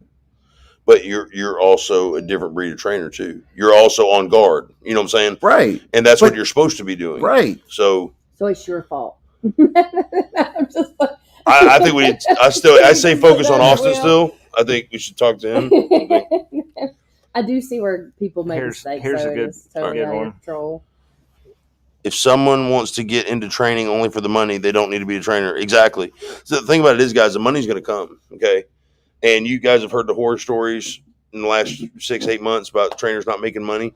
And it's been tough. Like I said, the market's been tough. Okay. It's been changed a little bit. It's not as prevalent as it was. But training is not the answer. Exactly.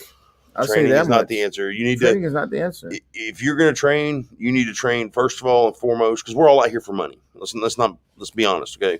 We're not out here for grins and giggles. I'm not out here to sit in this room in Springfield, Missouri, and away from my home, my kids, and all that stuff for nothing, okay? But if you're going to train, the number one reason you would want to train is to give back. First of all, to help somebody else start their career. Then that money's going to come. Stop worrying about the money, okay?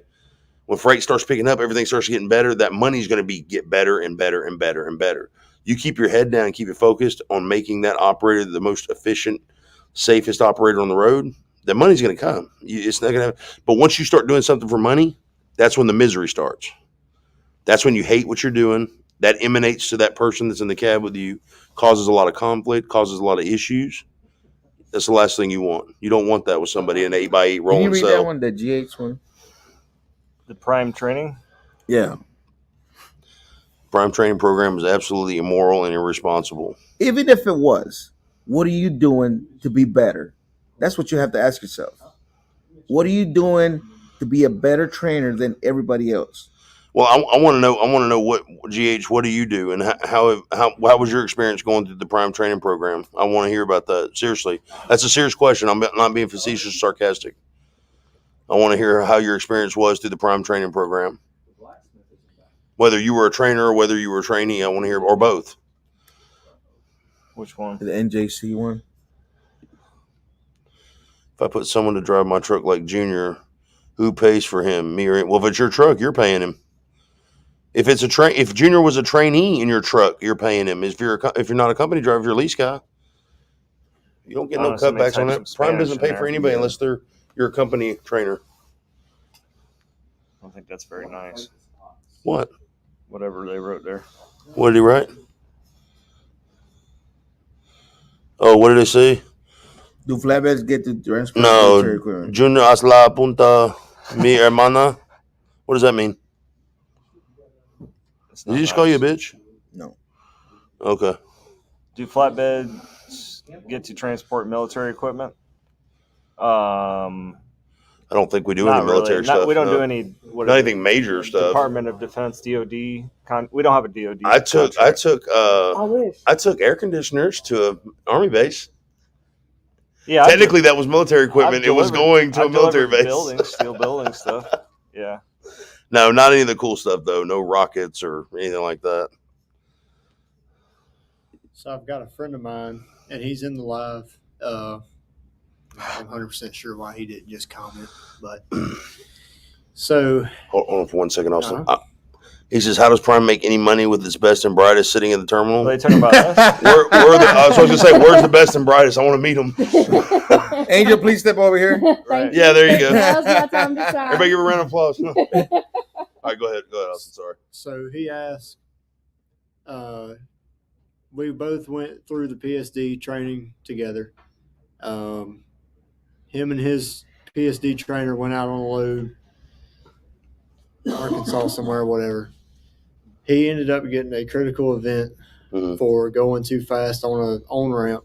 Curve and roll stability? Yes, sir. Okay. So they contacted their fleet manager, and as far as I know, they contacted safety as well.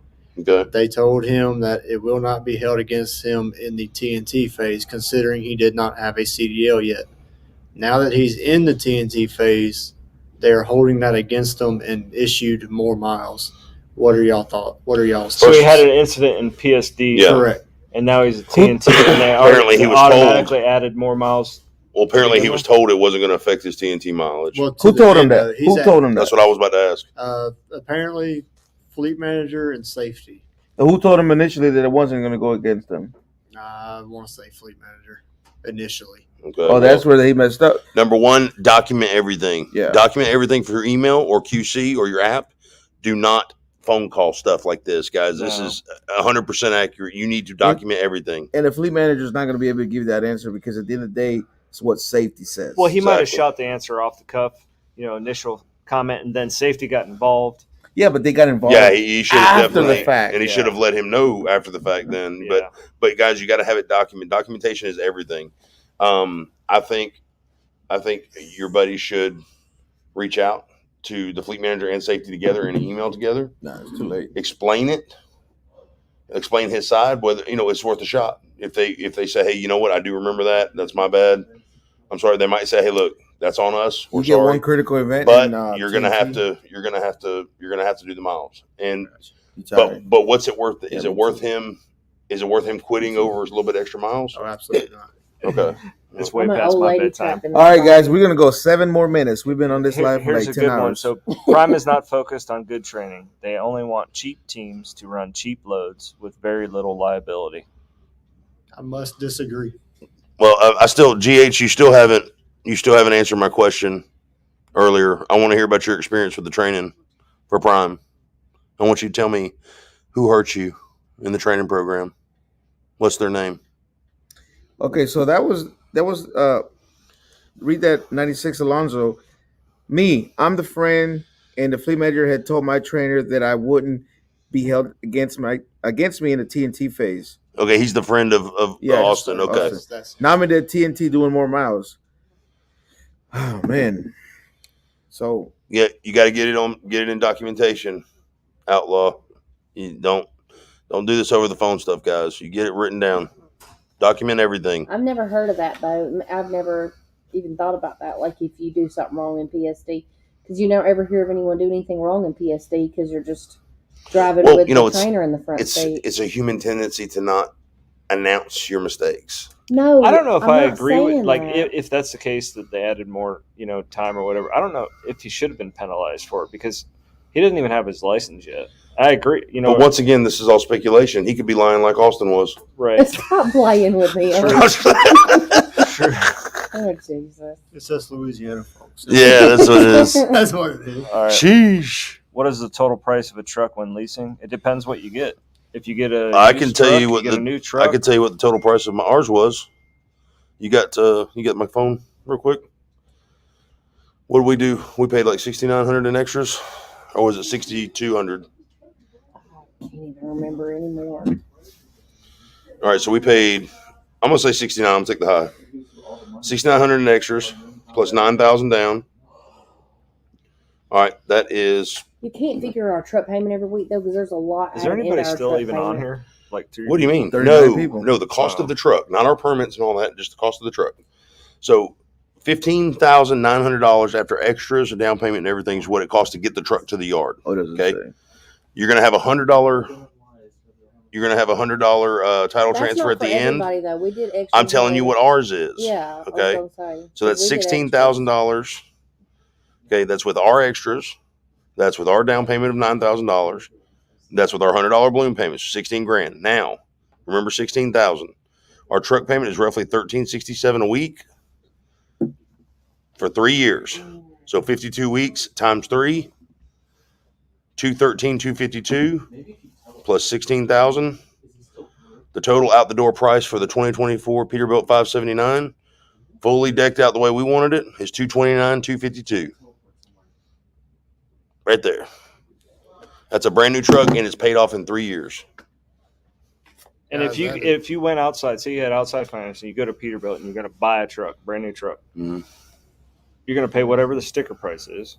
You $190K for a base model. I just did that the other day. You're going to pay that impact fee tax. Mm-hmm. Plus your down payment is going to be substantially higher. $20,000, $20,000 to $30,000 for the impact. I may be wrong on that.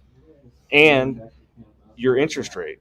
Well, the interest rates right now are ridiculous. So your interest rate in prime is like everything. 11%, something like that. Yeah, I believe. I haven't done the numbers in a while. But if you go outside and get outside financing, and if you haven't bought a truck or bought your business credit's not built up, you could be paying 20-30% interest. Right.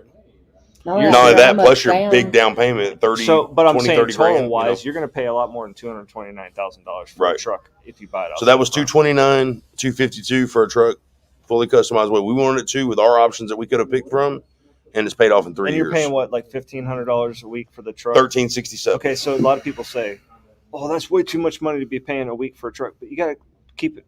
You're paying that per week. You're paying it off in 3 years. Okay, so you go outside and get outside financing instead of paying $229,000 for the truck. You're going to pay almost close to $300,000 with interest, just to have a lower truck payment. And you're paying probably on for 5 to 7 years, maybe more. Now, maybe you might be able to get an 8-year term on a truck. What are you going to pay? And your payments might be a little bit lower per month, right? But you're paying on it for 5 or 6 years. What's that truck going to be worth in 5 or 6 years? How much money could you put up in the other 2 to 3 years of it being paid off? I mean, seriously, what could you benefit by? You got to look at it from all angles. You're getting that truck. Yeah, a better warranty than 600,000 mile warranty. Yeah. Yep. Well, see, I priced the base model 2024 579 the other day at a dealership, Peterbilt dealership. It was $190,000. What was the warranty on it? Okay, I didn't even look at the warranty. I got to the $190K part. They only have like 300,000 or 400,000 mile warranties on them. Here we go. I got to the $190K part. So GH coming back to you. $39,252 was the difference already, just the sticker price on the floor without financing or anything. So I'm thinking to myself, like he said, interest rates are terrible right now. Mm-hmm. Okay. I have no business credit as far as my LLC credit goes. I haven't bought a truck with my LLC anywhere else. I haven't done any of that. So, because I'm a new LLC guy, I'm less than 10 years old.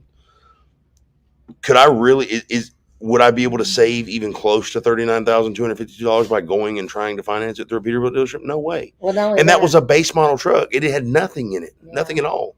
Power windows. That's pretty much it. And you can't just go grab a truck. And it was with the Packer engine. It was not with the Cummins. Yeah, you can't just go grab a truck from a dealership and bring it to Prime because they have to be spec'd a certain way. All right, man. I'm not saying anything against the trainers. It's about the training program. It's not even against Prime.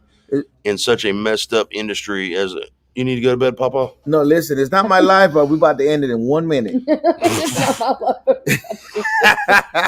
Sorry, guys. My friends are so considerate. Really. So what does it say? I'm not saying anything against the trainers. It's a training program. It's not even against Prime. I'm just a messed up industry as the trucking industry is Prime could be. Yeah, but you're talking like you have experience, GH. That's what I'm saying. I want to know your experience. How can you have an opinion on something? That's like me saying if you tell me you work at Caterpillar, I'm like, dude, Caterpillar's a garbage company to work for. They're so messed up. It's so terrible. And you're going to want to know why I said that. Like, where are you forming your opinions from? Is what I'm trying to figure out. Well, no one's saying no one's upset with you. I'm not saying Prime's perfect, but I just want to know where you're coming from. That's what I'm trying to get. And I'm not saying you can't make money elsewhere. Maybe more money. Maybe Swift pays more. I don't know, but right. I think at the end of the day, if you look at it, if you take trucking in its broad, you paint a big picture with the trucking industry. Unless you're like specialized freight or you got your own gig going and you've created your own customers, every truck, not driver, but every truck is making about the same amount of money. Yeah. Yeah. So it all go network. Go out there to the truck stops, talk to them. It all boils down to what your expenses are. Do you even know your numbers? Do you know what you're actually making? Right. Well, we have a specialized friend who he might make good money when he's rolling, but he's sitting a lot. Right. Yeah, and he might sit 4 or 5 days waiting on another good money load. So it all evens out. If you go back and you look at the averages of everybody, I bet every truck out here averages pretty close to the same amount of money. He said go out there to the truck stop and ask for numbers. Man, they're going to tell you they make $20,000 a day. You're right about that, Jude. No. Find out from people what their experiences are, how the market's doing, what they're doing, like network. That's what I'm saying. I'm not saying walk up to this guy and say, definitely not this dude. You see this guy? All right, you see his face? Like, he's not gonna tell you nothing, bro. All right. So he told you he's not giving you his number. My number's in the description. If you have any questions about don't talk to June. Don't even use the on the revenue, right? On the revenue.com. On the revenue.com. Yep. If you got any more questions, hit him up. Sign up for this on the revenue app. Let me see. You can email me at ontherevenue@gmail.com. Oh, I gotta get you signed out of that. Where's that? Where's the site at right here? What are you trying to do? Just get to the site. We'll close that window and open it back up. You gotta go to it. You can't access it from here? Oh, okay. All right, did you already log out? All right.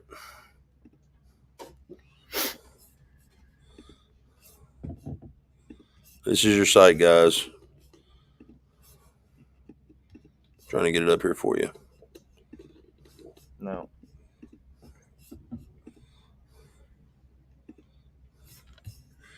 There's your site, guys. Here's the link. Tell them. If you guys want to, if you're interested in OTR on the revenue, please, guys, go check it out. You get a 30-day free trial. After that, it's just $15 a month. This is going to save your business in the long run and keep you in tune with your numbers. It's only going to help you with your business in the trucking industry here, guys. If you guys are interested and have questions before you sign up, all you got to do is reach out through that site there. Get in touch with Brian. You can get in touch with me through the OTR Facebook site. Guys, we can get you the answers to the questions that you need. I mean, if you're really serious about this industry out here, this is a tool that's going to help you be as profitable as you possibly can. We'll answer one more last question. Go ahead and answer that myth. It says, so after 3 years running it as a team, how much longer are you going to keep the truck before getting a new one? This is one of the videos that I just did a couple weeks ago. It's very controversial to me because I think it should be a staple rule with Prime. I don't think they should be able to just pop up.